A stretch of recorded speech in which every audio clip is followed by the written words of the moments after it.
నమస్కారం friends. So నేను పెట్టిన టైటిల్ ప్రకారం ఇది కాశ్మీర్లో దాదాపు ఒక 20 మందికి పైగా 26 అంటున్నారు, 28 అంటున్నారు. So around more than 25 okay. So చనిపోవడం జరిగింది, లేకపోతే ఉగ్రవాదుల చేతిలో చంపడం జరిగింది అనేది. ఎనీ వైలెన్స్, ఎవరైనా ఏ కులమైనా ఏ మతమైనా భారతీయులే.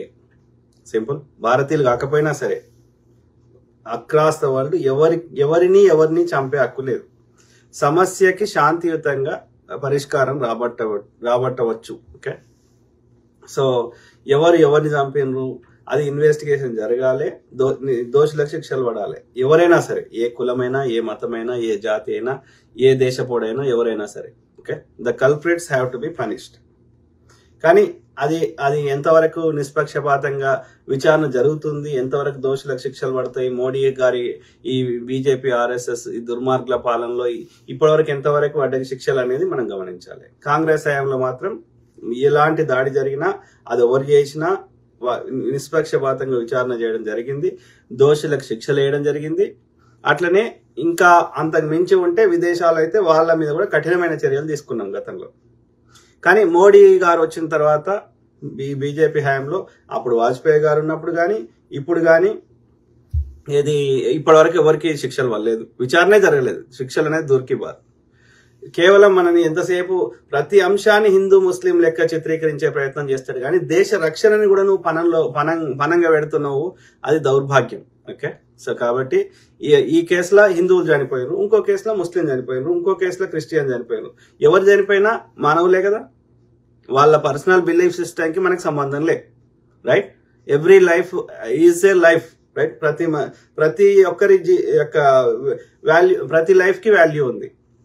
కాబట్టి వాళ్ళ పర్సనల్ లైఫ్ నాకు అనవసరం, వాళ్ళు ఏ కులమా ఏ మతమా నాకు అనవసరం, వాళ్ళు మనిషా కాదా. సో ఆ క్రమంలో ఇక్కడ there is a two possibilities are there. ఒకటి ఏంటంటే జెన్యున్ గానే పాకిస్తాన్ చేయించి ఉండవచ్చు. ఎందుకంటే కాశ్మీర్ 4 దిక్కుల వాళ్ళు 4 భూభాగం 4 రకాల పాకిస్తాన్ లో అంటే అప్పుడు ఉన్నటువంటి ఉమ్మడి భారతదేశంలో 4 దిక్కులో ఉన్న భూభాగాలు 4 కావాలన్నారు వాళ్ళు. ఓకే. ఈస్ట్ పాకిస్తాన్ అంటే ఇప్పుడున్న బంగ్లాదేశ్, వెస్ట్ పాకిస్తాన్ అంటే ఇప్పుడున్న పాకిస్తాన్. ఈ 2 కాకుండా నార్త్ పాకిస్తాన్, సౌత్ పాకిస్తాన్ అంటే హైదరాబాద్, ఇప్పుడు మన తెలంగాణ. ఓకే. తెలంగాణ ఒక్కటే కాదు, తెలంగాణతో పాటు కొంత కర్ణాటక భాగం, కొంత కర్ణాటకలో ఉన్న భాగం, కొంత ఈ మహారాష్ట్రలో ఉన్న భాగం, ఇదంతా కలిపి హైదరాబాద్ స్టేట్ నిజాం గారు పరిపాలించింది. ఇది మాకు కావాలన్నారు. At the same time north లో వచ్చేసి ఈ జమ్మూ కాశ్మీర్, ఇవి కావాలన్నారు. సో మనం ఏది ఇచ్చినాం, మనం ఇవ్వలేదు, బ్రిటిష్ వాడు ఇచ్చిండు. ఏమి ఇచ్చిండు? ఈస్ట్ పాకిస్తాన్ ఇచ్చిండు, అంటే బంగ్లాదేశ్ ని ఇచ్చిండు, ఇప్పుడున్న పాకిస్తాన్ ఇచ్చిండు. ఇక నార్త్ ని సౌత్ ని మనం సౌత్ ని అయితే ఇవ్వలేదు, ఇది దేశం నడిబొడ్డున ఉందని. అది బార్డర్లు ఉంది కాబట్టి కాశ్మీరు కొంత ఆక్యుపై చేసారు. అది ఇండిపెండెంట్ ఒక రాజు కింద ఉండే, ఈ రాజా హరిసింగ్ కింద ఉండే, అప్పుడు కొంత కబ్జా పెట్టేశారు. ఇప్పుడు మనం పిఓకే అంటున్నాం, పాక్ ఆక్యుపైడ్ కాశ్మీర్ అంటున్నాం. వాళ్ళు ఏమంటున్నారు అంటే ఆజాదీ కాశ్మీర్ అంటున్నారు. ఓకే. ఏ పేరు పెట్టినా సరే వాళ్ళైతే కొంత భూభాగాన్ని ఆక్యుపై చేసారు. మిగిలిన భూభాగాన్ని కూడా గుంజుకునే ప్రయత్నం చేస్తే అక్కడ ఉన్నటువంటి రాజా హరిసింగ్ గారు మన భారత ప్రభుత్వానికి పండిత్ జవహర్ లాల్ గారి దగ్గరికి వచ్చి మొరబెట్టుకున్నాడు, నన్ను కాపాడు అంటే. మా భారతదేశంలో కలుపుతా అంటే కాపాడుతా అంటే కలుపుతా కానీ కొన్ని కీ మా దగ్గరనే ఉంటాయి అంటే అప్పుడు ఈ ఆర్టికల్ 370 పెడితే అప్పుడు కలిపిండు ఆయన. ఓకే.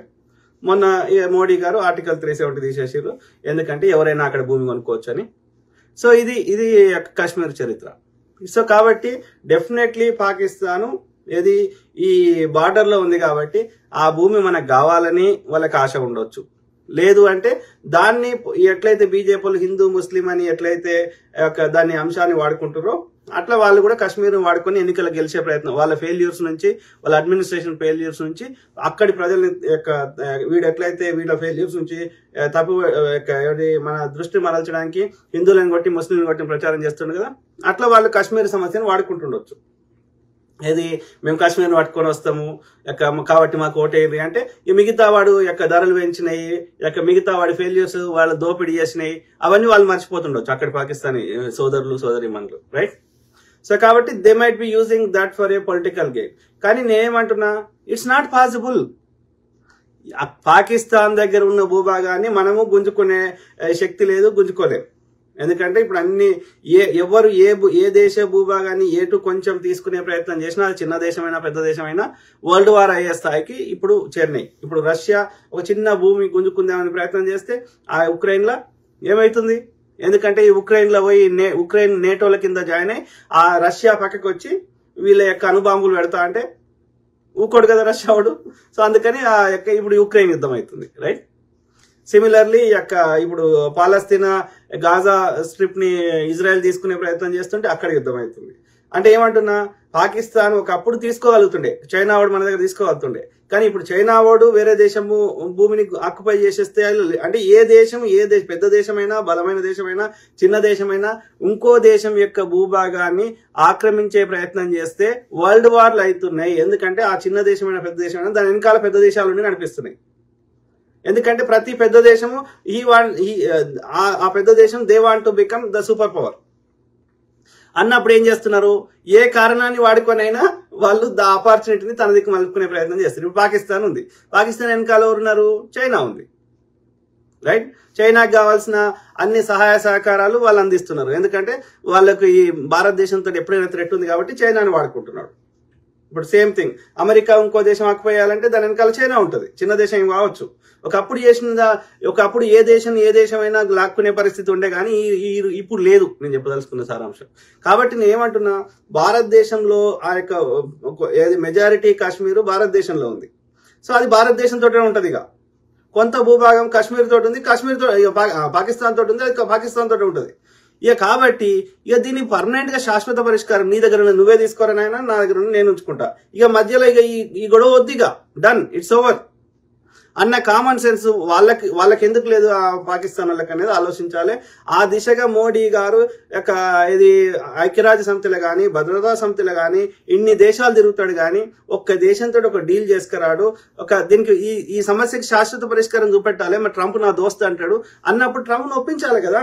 పాకిస్తాన్ కామ్గారా ఈ భూభాగం రాదు, నువ్వు ఇట్లా పిచ్చి చేయకు, ఇట్లా అటాకులు చేయకని చెప్పాలి కదా.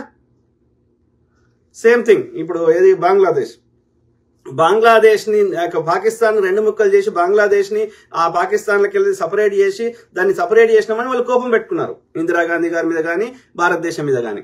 అందుకని ఏం చేస్తారు, పంజాబ్ ను కూడా మీ దేశం నుంచి సపరేట్ చేస్తామని అక్కడ ఈ ఖలిస్తానీ ఈ గొడవ చేస్తారు. ఎందుకంటే వాళ్ళకి బార్డర్ కాబట్టి, రైట్? సో ఇవి ఉన్నాయి. పాకిస్తాన్ వాళ్ళు ఆశపడ్డారు.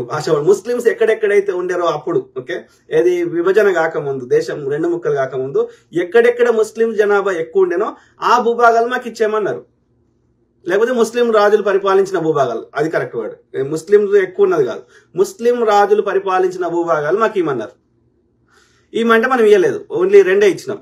మనం కూడా ఇవ్వలేదు, బ్రిటిష్ వాడు ఇచ్చిండు. ఓకే, గాంధీ గారు ఏమన్నారు, నా శవమన్న పోవాలి కానీ నేను దేశం రెండు ముక్కలు కానీ అన్నారు.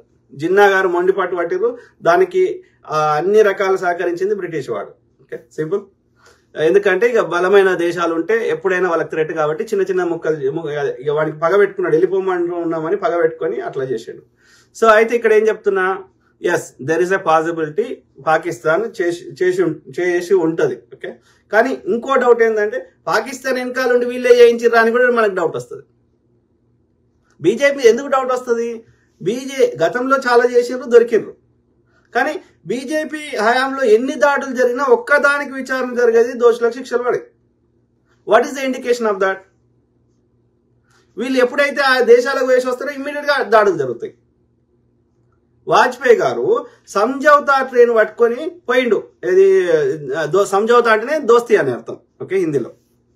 సో ఎవరితోటి కలిసేసి వచ్చిండు, ముషరఫ్ తోటి కలిసేసి వచ్చిన వారం రోజులకే కార్గిల్ యుద్ధం అవుతుంది. మోడీ గారు ఇన్నిసార్లు చైనాకు వేసి వస్తాడు, రాగానే ఆడ బార్డర్లో చైనా ఆర్మీ ఏదో గొడవ చేస్తుంది. ఇప్పుడు వాళ్ళ యొక్క చైనా మ్యాప్ లో అరుణాచల్ మా దేశందే అని వాళ్ళ మ్యాప్ లో పెట్టుకుంటే సపోర్ట్ చేయడు మోడీ. బార్డర్ లో ఆ యొక్క బార్డర్ చుట్టూ మొత్తం వాళ్ళ ఆర్మీ పోస్టులు పెట్టి అక్కడ విలేజ్లు కడుతుంటే సపోర్ట్ చేయడు మోడీ. అర్థమైందా? ఇంకా విదేశాంగ శాఖ మంత్రి ఏమంటాడు, అంత పెద్ద దేశం అండి, అంత పెద్ద ఎకానమీ, మనం ఎట్లా కొట్లాడతామంటాడు. మరి కాంగ్రెస్ అట్లా అనలేదే, అంత పెద్ద బ్రిటిష్ వద్దని మేము ఎట్లా కొట్లాడతామని. అంటే దీస్ బ్రెయిన్లెస్ ఫెలోస్ అర్థమైందా? ఆ క్రమంలో పాకిస్తాన్ తోటి వీళ్ళే చేయించవచ్చు, ఎవరికి తెలుసు. అర్థమైందా? అప్పుడు ఏమన్నాడు, సర్జికల్ స్ట్రైక్స్ చేసినామన్నాడు, ఏది బాలాకోట్ అది. ఓకే, సర్జికల్ స్ట్రైక్స్ చేస్తే పాకిస్తాన్ ఆర్మీ రిలీజ్ చేసింది వీడియోలు. ఏది, వీళ్ళు మధ్యలో పోయినరు, ఆ యొక్క అడవిలేసి వచ్చిర్రు, ఆ లోపల వాళ్ళ ఆర్మీ, పాకిస్తాన్ ఆర్మీ అలర్ట్ అయింది కాగానే ఇక మళ్ళీ బ్యాక్ వచ్చేసారు. ఓకే, అర్థమైందా? ఆ లోపల ఏమైంది, ఒకటి పడిపోయాడు, ఆయన పేరుని మర్చిపోయింది. ఓకే, ఒక మన ఆర్మీకి చెందిన, మళ్ళీ ట్రంప్ తోటి ఫోన్ చేయిస్తే అప్పుడు విడుదల చేశారు. ఓకే, సో ఆ క్రమంలో వాళ్ళు రిలీజ్ చేశారు ఫోటోలు, అడవిలో వేసేసి వచ్చారు. వీళ్ళు ఏమంటారు, మేఘాలు ఫోటోలు రిలీజ్ చేయమని మనం అడిగినాం, వీడియోలో ఫోటోలు అంటే మేఘాలు అడ్డం వచ్చినాయి అని చెప్తున్నాడు. ఫోటో తీయడానికి మేఘాలు అడ్డం వస్తే మరి బాంబులు వేయడానికి మేఘాలు అడ్డం రాలేదా? అంటే దాన్ని కూడా కరెక్ట్ ఎన్నికల ముందు చేసిర్రు, పొలిటికల్ గెయిన్ కోసం వాడుకున్నారు. అంటే ఏమంటున్నా, పాకిస్తాన్ తోటి ఈ బీజేపీ ఆర్ఎస్ఎస్ చేయించినా మనం ఆశ్చర్యపోవద్దు అని చెప్తున్నా, చైనా తోటి చేయించినా ఆశ్చర్యపోవద్దు అని చెప్తున్నా. అది కాకుండా విత్ ఇన్ ద భారతదేశంలో ఎన్ని దాడులైనాయో అన్ని కాంగ్రెస్ హయాంలో ఉన్నప్పుడైనా, లేకపోతే ఇప్పుడు బీజేపీ వచ్చినాకైనా, ఏది అందులో ఒకటి రెండు పాకిస్తాన్తో జెన్యున్ గా అయినాయి, ఆ స్వతంత్రం వచ్చే కొత్తలు అయినాయేమో కానీ మిగిలిన అన్ని దాదాపు ఇంక్లూడింగ్ పాకిస్తాన్, చైనా తోటి కూడా ఈ బీజేపీ ఆర్ఎస్ఎస్ చేయించి ఉంటాడు. అర్థమైందా? ఎందుకంటే వానికి హిందువులను కొట్టాలే, దీన్ని ఆసరాగా చేసుకొని 10% ముస్లింలు కొట్టారని ప్రచారం చేసి దీన్ని పొలిటికల్ గెయిన్ కు వాడుకోవాలి. కాదు అయితే చెప్పండి, ఇప్పుడు కాంగ్రెస్ హయాంలో పార్లమెంట్ మీద దాడి జరిగింది, అది కూడా వాజ్పేయి ఈ బీజేపీ పాలనలోనే జరిగింది. కానీ విచారణ కాంగ్రెస్ ప్రభుత్వం మారినాక కాంగ్రెస్ వచ్చినాక కాంగ్రెస్ నిష్పక్షపాతంగా విచారణ చేసి అఫ్జల్ గురి అనేట ఆయనకి ఉరిదీసింది, రైట్? అట్లనే ముంబై దాడులు జరిగింది, ముంబై దాడులు జరిగితే అది అప్పుడే అందరినీ చంపేశారు, ఒక్కడు మిగిలిండు కసబ్ అనేటోడు, వానికి కూడా ఉరి శిక్ష వేసింది, రైట్? ఆ యొక్క దిల్షునార్ దాడులు, బాంబు దాడులు పెట్టినవానికి భక్తులు అంటోని నేపాల్ వారిపోతుంటే వానికి శిక్షలు వేసింది. కానీ అదే బీజేపీ ఆయనలో వాళ్ళు కాందహార్ లో ఒక ఫ్లైట్ హైజాక్ చేశారు మనది. ఎందుకంటే 3 తీవ్రవాదులను అరెస్ట్ చేసి లోపల పెడితే కాంగ్రెస్ ప్రభుత్వం వాళ్ళని ఇడిపిమని ఈ వాజ్పేయి గారి టైంలో వాళ్ళు ఫ్లైట్ ని హైజాక్ చేశారు ఇక్కడ కాందహార్ లో, ఆఫ్ఘనిస్తాన్ లో. చేస్తే ఏం చేసిండు ఈ వాజ్పేయి గారు, 3 తీసుకొని అప్పచెప్పొచ్చాడు. ఆ 3 పోయి మళ్ళీ కొత్త వాళ్ళకి ట్రైనింగ్ ఇచ్చి ఈ పిఓకేలా మళ్ళా దిల్షునార్ దాడులు ఇవన్నీ చేయించారు. అంటే ఇక్కడ చూడండి, కాంగ్రెస్ అంటాడు, కాంగ్రెస్ ఏమో ఇట్లా చేస్తుంది, దేశానికి కావాల్సిన నిర్మిస్తుంది, ఆ నిర్మించే వాటిలో హిందువులే పనిచేసే వాళ్ళు ఉన్నారు, హిందువులే వాటి లబ్ధి చేకూరుతున్నారు, నవోదయ విద్యాలయాలు, ఐఐటీలు, ఇంకా ఇంకోటి ఏది ఈ యొక్క సెక్యూరిటీ సంబంధించి ఎన్ఐఏ ఎవరు పెట్టారు, కాంగ్రెస్ పెట్టింది. రీసెర్చ్ అండ్ అనాలిసిస్ వింగ్ ఎవరు పెట్టారు, కాంగ్రెస్ పెట్టింది. మొట్టమొదటి ఫస్ట్ న్యూక్లియర్ వెపన్ తయారు చేసింది ఎవరు, కాంగ్రెస్ చేసింది. బాబా అటామిక్ రీసెర్చ్ సెంటర్ పెట్టింది ఎవరు, కాంగ్రెస్ పెట్టింది. అంటే దేశాన్ని రక్షించే అన్ని వ్యవస్థలు ఎవరు ఏర్పాటు చేసారు, జలంతర్గాములను అన్నింటినీ కాంగ్రెస్ ఏర్పాటు చేసింది. అయినా వాడు కాంగ్రెస్ అంటాడు. కానీ అప్పుడు కాంగ్రెస్ ప్రభుత్వాన్ని కూల్చడానికి, హిందూ ముస్లిం సెంటిమెంట్ రేపడానికి ఇప్పుడు కూడా చేస్తుంది ఎవరు, వీళ్ళే, ఈ బీజేపీ ఆర్ఎస్ఎస్లే, అవునా కదా? కాబట్టి ఇందులో నేనేమంటున్నా, నిష్పక్షపాతంగా విచారణ జరిపి దోషులకు శిక్షలే. మేము నమ్ముతాం దీన్ని సెంటిమెంట్ గా వాడుకుంటా, నీ ఫెయిల్యూర్స్ నుంచి ప్రజల దృష్టి మరల్చి దీన్ని ఓటు బ్యాంక్ మలుచుకుంటా అంటే కలవదు అట్లా. ఇప్పుడు ఈ వక్ఫ్ తెచ్చినావు కదా, దీనికి నిరసన వస్తుందని చెప్పి ఏది నువ్వు ప్రజల దృష్టి మరల్చడానికి నువ్వే చేయిస్తున్నావా, తెలియదు. ఓకే, అందుకే అంటున్నా, విచారణ జరిగి దోషులకు శిక్షలు ఇవ్వడన్నంత వరకు ఓకే తప్పకుండా నువ్వు చేస్తలేవంటే నువ్వే చేయిస్తున్నట్లు లెక్క. దేశంలోకి 200 కేజీల ఆర్డీఎక్స్ ఎందుకు వచ్చింది, ముందు రోజు ఆర్మీ పోస్ట్ అక్కడ ఎందుకు లేకుండా పోయింది, ఆ చెక్ పోస్టు, ఇప్పటి వరకు ఎవరు సమాధానం చెప్పారు. మొన్న పార్లమెంట్ ఎన్నికల కంటే ముందు నిండు పార్లమెంట్ లో పొగ బాంబు పెట్టారు. అది కూడా పార్లమెంట్ శాసనాలు చేసే ఎంపీలకే భద్రత లేకపోతే సామాన్యులకు ఎట్లుంటది కదా. మరి ఆ పార్లమెంట్ లోకి ఆ పొగ బాంబు పెట్టింది ఎవరు, ఇప్పటి వరకు విచారణ జరిగిందా? అది బిపిన్ రావత్ గారు, ఆయన వైఫ్ తోటి అక్కడ ఎన్నికల ముందే జరుగుతుంది. అది ఇప్పటి వరకు ఆ బ్లాక్ బాక్స్ ఏముంది, ఎందుకు కారణం ఏంది, వచ్చిందా బయటకి? కాంగ్రెస్ హయాంలో అట్లా లేకుండే, ప్రతి విచారణ నిష్పక్షపాతం జరిగింది, దోషులకు శిక్షలు పడ్డాయి. అంటే అర్థం ఏంది, వాళ్ళకి విచారణ చేస్తే ఏమవుతుంది, వీళ్ళే దోషులు అని తేలుతుంది, శిక్షలు వీళ్ళకే పడతాయి. కాబట్టి వీళ్ళు చెయ్యరు, కేవలం ఆ పూటకి ఎన్నికల ముందు ఆ సెంటిమెంట్ వాడుకొని గెలిచే ప్రయత్నం చేస్తారు. అవునా కదా మిత్రులారా? ఆలోచించండి, ఈ దుర్మార్గులు ఉన్నారు. ఓకే, చూద్దాం. ఇది జమ్మూ కాశ్మీర్ పహల్గామ్ లో జరిగిన ఉగ్రదాడిని నేను తీవ్రంగా ఖండిస్తున్నాను. ఇది ఇది పాకిస్తాన్ చేయించడానికి ఆస్కారం ఉంది. ఎందుకంటే ఆ JD Vance America vice president వస్తున్నాడు కాబట్టి ఇప్పుడు చేస్తే అది ఎక్కువ అటెన్షన్ వస్తుంది కాబట్టి దెర్ ఇస్ ఎ పాసిబిలిటీ. కానీ అదొక్కటే కాకుండా నాకు ఈ బీజేపీ ఆర్ఎస్ఎస్ల మీద ఈ మోడీ మీద కూడా డౌట్ ఉంది. ఓకే, ఇది జమ్మూ కాశ్మీర్లో ఉగ్రదాడి ఖండించిన అసదుద్దీన్ ఓవైసీ, జమ్మూ కాశ్మీర్లో అమిత్ షా అత్యున్నత సమీక్ష చర్యలు. వాళ్ళు నువ్వు నిష్పక్షపాతంగా విచారణ చేసినప్పుడు లెక్క. ఏది యొక్క మరి ఇప్పుడు కాంగ్రెస్ అంటివి వాడు కాంగ్రెస్ కాబట్టి వాడు యొక్క విచారణ వాని మీద బురద తల్లుతీవి. మరి నువ్వు హిందువుల కోసమే అవతరించిన అవతార పురుషుడు అన్నప్పుడు, నీ దగ్గర ఇన్ని రకాల వ్యవస్థలు ఉన్నప్పుడు, ఇన్ని యొక్క నిఘా సంస్థలు ఉన్నప్పుడు మళ్ళీ అయినా ఎందుకు జరుగుతున్నాయి ఆలోచించండి. విచారణ ఎందుకు జరుగుతలేదు? దోషులకు ఎందుకు శిక్షలు పడతలేవు? అంటే సెంటిమెంట్ను వాడుకుందాం. ఓకే, అర్థమవుతుందా? ఇది ఇక అవి కాకుండా ఎన్ని జరిగినాయి ఇప్పటివరకు? పుల్వామా దాడి, మాలేగావ్, కోరేగావ్, భీమేగావ్, ముంబై దాడులు, పార్లమెంట్ మీద దాడి, కార్గిల్ యుద్ధము, కశ్మీర్ పండిట్ల మీద దాడులు, మణిపూర్ల గొడవలు, గ్రాహం స్టెయిన్స్ హత్య, పండ్ల వ్యాపారం మీద దాడులు, హిజాబ్ గొడవలు, మసీదుల ముందుకు పోతారు, జై శ్రీరామ్ అంటారు, ముస్లిం మహిళలను పట్టుకొని హోలీ పూస్తారు. ఇక మణిపూర్ ఎన్ని రోజులు ఇప్పటి వరకు మణిపూర్ మీద ఒక్కసారి ఎవరైనా మాట్లాడిరా హోంశాఖ మంత్రిగా? వీళ్ళు రాగానే బీజేపీ పాలనలోనే ఎందుకు జరుగుతాయి? ఎందుకు దోషులకు శిక్షలు పడాయి? ఆలోచించండి దయచేసి. గుళ్ళు కూల్చడాలు ఇట్లా ఒకటా రెండా? మళ్ళీ ఒక్క దానికి విచారణ జరగదు. ఇది సో ఆ క్రమంలో ఇది వీళ్ళు గొప్ప చెప్తారు కదా, వీళ్ళ కాలంలో అటాక్ జరగలేదు, అన్ని కాంగ్రెస్ హయాంలో జరిగినాయని. కాంగ్రెస్ హయాంలో చేసింది ఇల్లే. ఓకే, కానీ అక్కడ దోషులకు శిక్షలు పడ్డాయి, మళ్ళీ కాకుండా చర్యలు తీసుకున్నాం. కానీ ఇప్పుడు చూడు, ఇప్పుడు తమిళనాడులో ఎన్ని ఎక్కువ దాడులు జరుగుతున్నాయా? బీజేపీ పాలిత రాష్ట్రాల్లో ఎక్కువ దాడులు జరుగుతున్నాయా? మీరే చెప్పండి, కామన్ సెన్స్ వాడండి. టెర్రర్ అటాక్స్ అంటారు మోడీ ప్రధాని అయినాక ఎక్కడెక్కడ జరిగినాయి? ఇగో 2014లో అస్సాంలో జరిగింది, బెంగళూరులో జరిగింది, బెంగళూరు బాంబు. తర్వాత జమ్మూ కాశ్మీర్లో జరిగింది, అక్కడ 6 ఎప్పుడు అస్సాంలోనేమో 85 మంది చచ్చిపోయారు, బెంగళూరులో 1 చచ్చిపోయారు, జమ్మూ కాశ్మీర్లో 6 చచ్చిపోయారు. 2015లో మణిపూర్లో 176 మంది చచ్చిపోయారు. తర్వాత 2015లో గుర్దాస్పూర్ అటాక్ ఇన్ డీనాపూర్, ఇది గుర్దాస్పూర్ పంజాబ్ లో 10 మంది చచ్చిపోయారు. 2016లో పఠాన్కోట్ అటాక్, ఏది పఠాన్కోట్, తర్వాత 7 చచ్చిపోయారు. తర్వాత పాంపోర్ అటాక్, పాంపోర్ అక్కడ ఏది 2016లో 8 మంది చచ్చిపోయారు. తర్వాత కోక్రాఝర్ షూటింగ్ ఏది అస్సాంలో 14 మంది చచ్చిపోయారు 2016లో. తర్వాత 2016లో యూరియా అటాక్, ఇది జమ్మూ కాశ్మీర్లో 23 మంది చచ్చిపోయారు. తర్వాత బారాముల్లా 2016లో ఏది 5 చచ్చిపోయారు జమ్మూ కాశ్మీర్. తర్వాత 2016లో హంద్వారా అటాక్, ఎక్కడది రాష్ట్రీయ రైఫిల్స్ క్యాంప్ జమ్మూ కాశ్మీర్.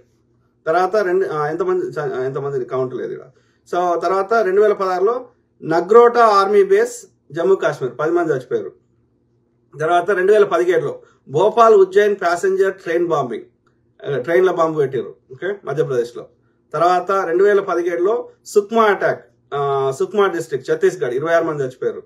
తర్వాత అమర్నాథ్ యాత్ర అటాక్, ఇది అనంతనాగ్ జమ్మూ కాశ్మీర్ 8 మంది చచ్చిపోయారు, ఇది 2018లో. తర్వాత 2018లో సుక్మా చెప్పిన. తర్వాత పుల్వామా అటాక్ 2019లో 46 మంది చచ్చిపోయారు జమ్మూ కాశ్మీర్, ఓకే. తర్వాత ఇది 2019లో జమ్మూ బస్టాండ్ దగ్గర జమ్మూ సిటీ కాశ్మీర్ 3 చచ్చిపోయారు.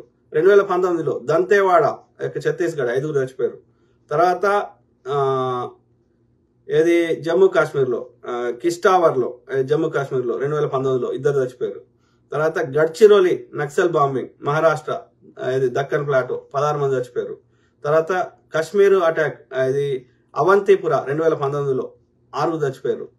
సుక్మా మావోయిస్ట్ అటాక్ ఛత్తీస్గఢ్ 17 మంది చచ్చిపోయారు, ఇది 2020లో.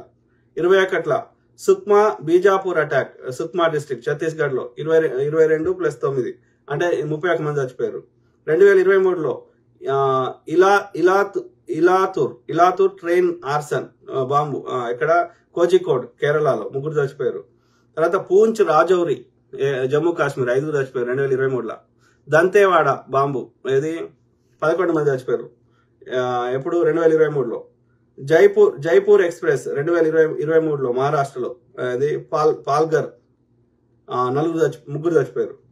తర్వాత ఎర్నాకులం యెహోవా విట్నెస్ కన్వెన్షన్ సెంటర్ బాంబ్లాస్ కొచ్చి కేరళ 3 చచ్చిపోయారు 2023లో. ఇవి కాకుండా మళ్ళా ప్రధానమంత్రి అయినాక ఇంకా 10 కంటే ఎక్కువ యాక్సిడెంట్లు అయినాయి. ఇవి కాకుండా ట్రైన్లు ఇవన్నీ కూలిపోయినాయి. ఇవన్నీ ఏమంటారు? వీటిని ఎవరు చేయిస్తున్నారు? ఎందుకు విచారణ జరగదు? ఎందుకు దోషులకు శిక్షలు పడే? ఎవడు చేసినా సరే అయ్యా, ఏ మతం వాడు చేసినా సరే. ఇవి కాకుండా ఇక బిల్కిడ్స్ బానోది ఏంది, గోద్రా సంఘటన ఏంది, ఇవన్నీ మనకు తెలిసినాయి కదా, రైట్? ఇంకా నేను డీప్ గా అవన్నీ చూపెట్టుకోండి చెప్తాను. ఇక పొగ బాంబు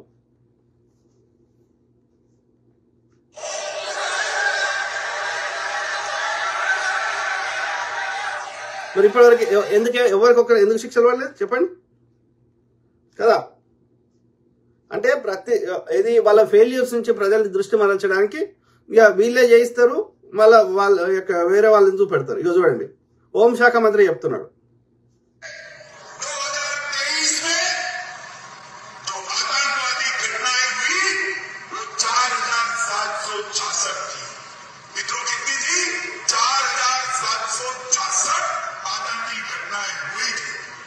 అర్థమైందా?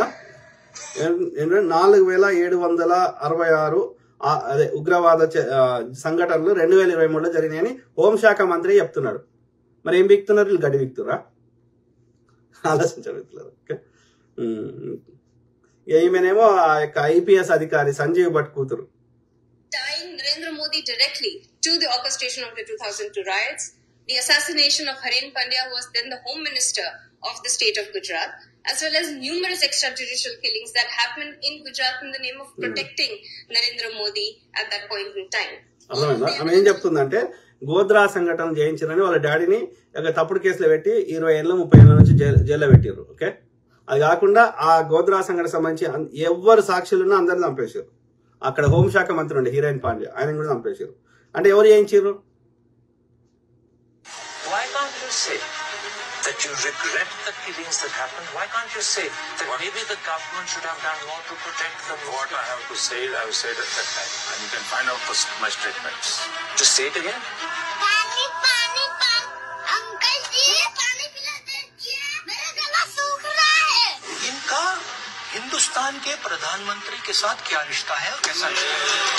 देश जानना चाहता है तो देश जानना चाहता है. ये देखिए रिश्ता. Please. अंकल जी पानी पिला दीजिए, मेरा गला सूख रहा है. What steps are you and your government willing to take to improve the rights of Muslims and other minorities in your country and to uphold free speech? पानी अंकल जी पानी पिला दीजिए, मेरा गला सूख रहा है. అర్థమైందా? వింటున్నారా? అర్థమైందా? తెలిసిపోతుంది, ఆ ముఖంలో తెలిసిపోతుంది ఎవరు ఏందనేది. అర్థమైందా?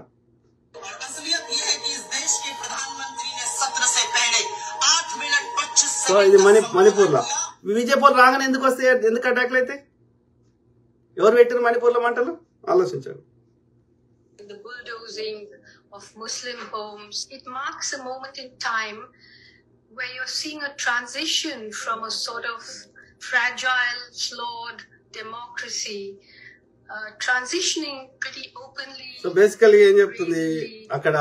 ఏది బుల్డోజర్లు పెట్టి అన్ని ముస్లింస్ ఇల్లు గులగొడుతున్నా అని చెప్తున్నది. ఓకే, ముస్లింలను ఇబ్బంది పెడితే హిందువులకు మంచి చేసినట్టు కాదు, అందరికి దరిద్రం చేస్తున్నావు నువ్వు, వాళ్ళని బూచిగా చూపెడుతున్నావు అంతే. ఇక గాంధీని చంపింది అయితే అందరికి తెలుసు కదా.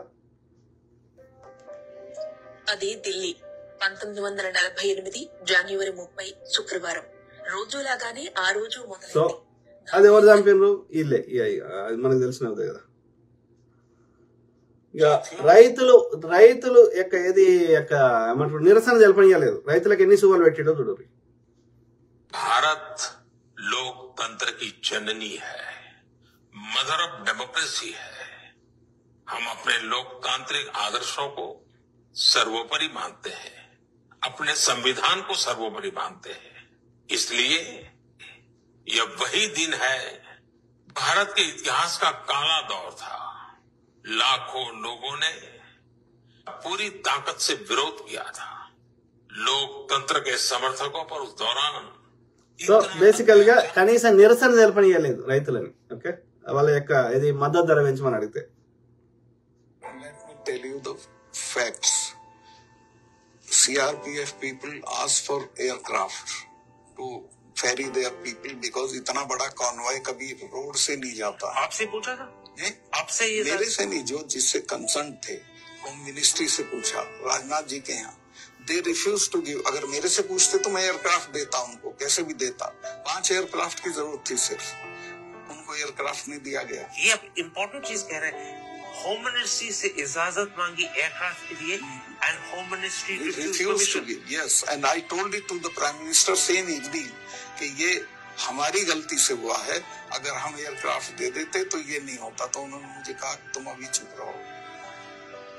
मतलब प्राइम मिनिस्टर ने कहा कि हमारी गलती के बारे में, मैंने उनको कहा कि ये हमारी गलती है, और उन्होंने कहा इसके बारे में चुप रहो। मैं ये बोल भी चुका था 1-2 चैनल को या इसको, तो उन्होंने कहा ये सब मत बोलो, ये कोई और चीज है, वो हमें बोलने दो।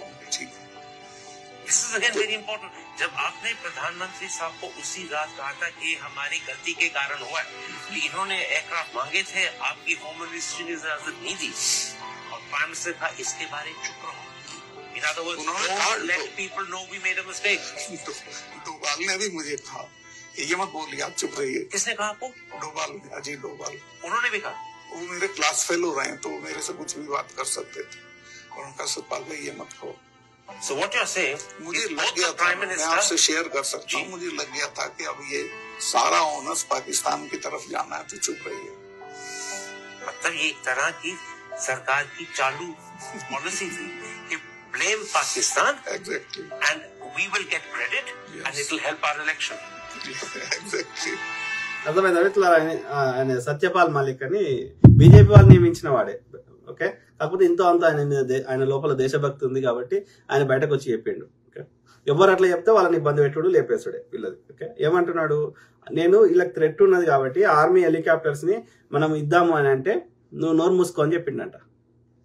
అది ఆ విధంగా పుల్వామా దాడి జరిగింది. అంటే అర్థమైంది, ఇప్పటి వరకు విచారణ జరగలేదు, దోషులకు శిక్షలు పడలేదు. అంటే అర్థమైంది, ఎన్నికల ముందే అయింది, బాలాకోట్ ఎన్నికల ముందే అయింది, బిపిన్ రావత్ ఎన్నికల ముందే అయింది, పుల్వామా దాడి ఎన్నికల ముందే అయింది. అంటే అర్థమైంది, అంటే దాన్ని సెంటిమెంట్ గా వాడుకోవాలి. వీళ్ళ ఫెయిల్యూర్స్ నుంచి, వీళ్ళ దోపిడి నుంచి ప్రజల దృష్టి మరల్చి హిందూ ముస్లిం సెంటిమెంట్ కొట్టి హిందువులను చంపి అయితే పాకిస్తాన్ కొట్టిండు, లేకపోతే కాంగ్రెస్ ఓడి చేయించిండు. అర్థమైందా? లేకపోతే ఖాన్లు చేసిర్రు.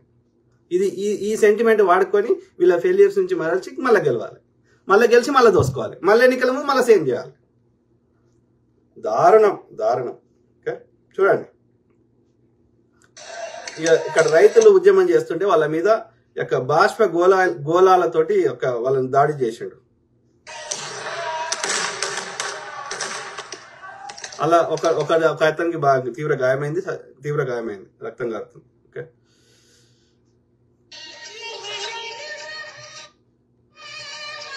ఓకే, చూడండి ఎట్లా బుల్డోజర్ తోటి ముస్లింల ఇల్లు అందరి ఎట్లా గులగొడుతున్నారు. అర్థమైందా? ఇక ఈడేమో బీజేపీలో జాయిన్ అయ్యిండు. వీడోడు సంజయ్ సరోజ్ అనే వ్యక్తి 2018లో బీజేపీ వాళ్ళే లష్కరా తోయిబా ఉగ్రవాద సంస్థకు చందా ఇచ్చినందుకు అరెస్ట్ అయ్యాడు.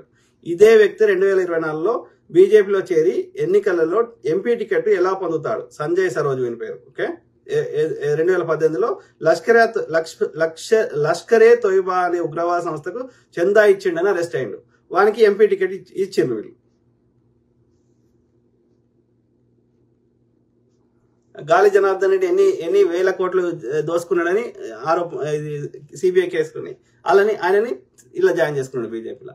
అంటే వీళ్ళకి ఎథిక్స్ మోరల్స్ లేవు. ఫైనాన్షియల్ ఫ్రాడ్ కానీ, ఈ దాడులు కానీ ఎవరు అంటే వీళ్ళే చేయిస్తారు, డైరెక్ట్ కానీ ఇండైరెక్ట్ కానీ మనం అర్థం చేసుకోవాలి. ఇదిగోండి, ఇది మనకు ఆధారం కూడా ఉంది ఇక్కడైతే.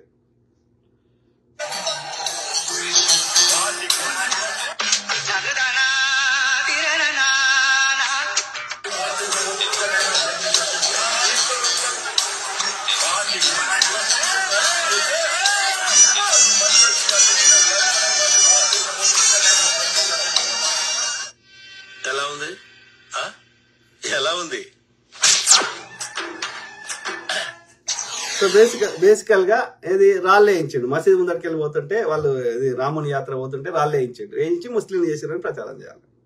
అంటే దీన్ని బట్టి అర్థం చేసుకోండి హౌ దే థాట్ ప్రాసెస్. అర్థమైందా? పుల్వామా చెప్పిన ఇట్లనే ఈ పెద్ద ఆయన చెప్తున్నాడు, మొత్తం చెప్పకుండా అందుకే ఫాస్ట్ ఫాస్ట్ చూపెడుతున్నా. जब कोई कांग्रेस करता था तो मोदी कहते थे कि क्या इटली से लाया क्या, तो आज हम भी कहना चाहिए कि क्या मोदी के बाप के घर से लाया क्या. एक ही बार उन्होंने बम स्फोट किए, वो उस समय सभी आरएसएस के पदाधिकारी बम स्फोट में शामिल थे. और मैंने कई बार कहा कि भागवत आईएसआई से पैसे लेता है, पाकिस्तान से पैसे लेता है. 24 करोड़ लिए कि प्रज्ञा ठाकुर और कर्नल पुरोहित का डायलॉग.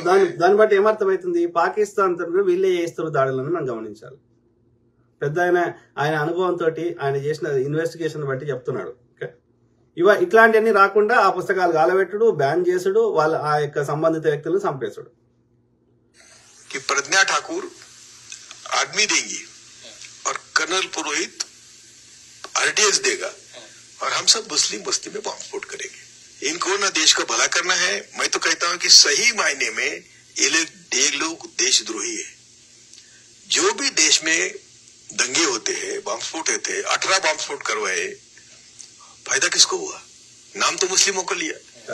यदि हम तो सब कमीशन की बात करते हैं कि जहां भी दंगे हुए, जब भी दंगे हुए, सब इन्होंने करवाए.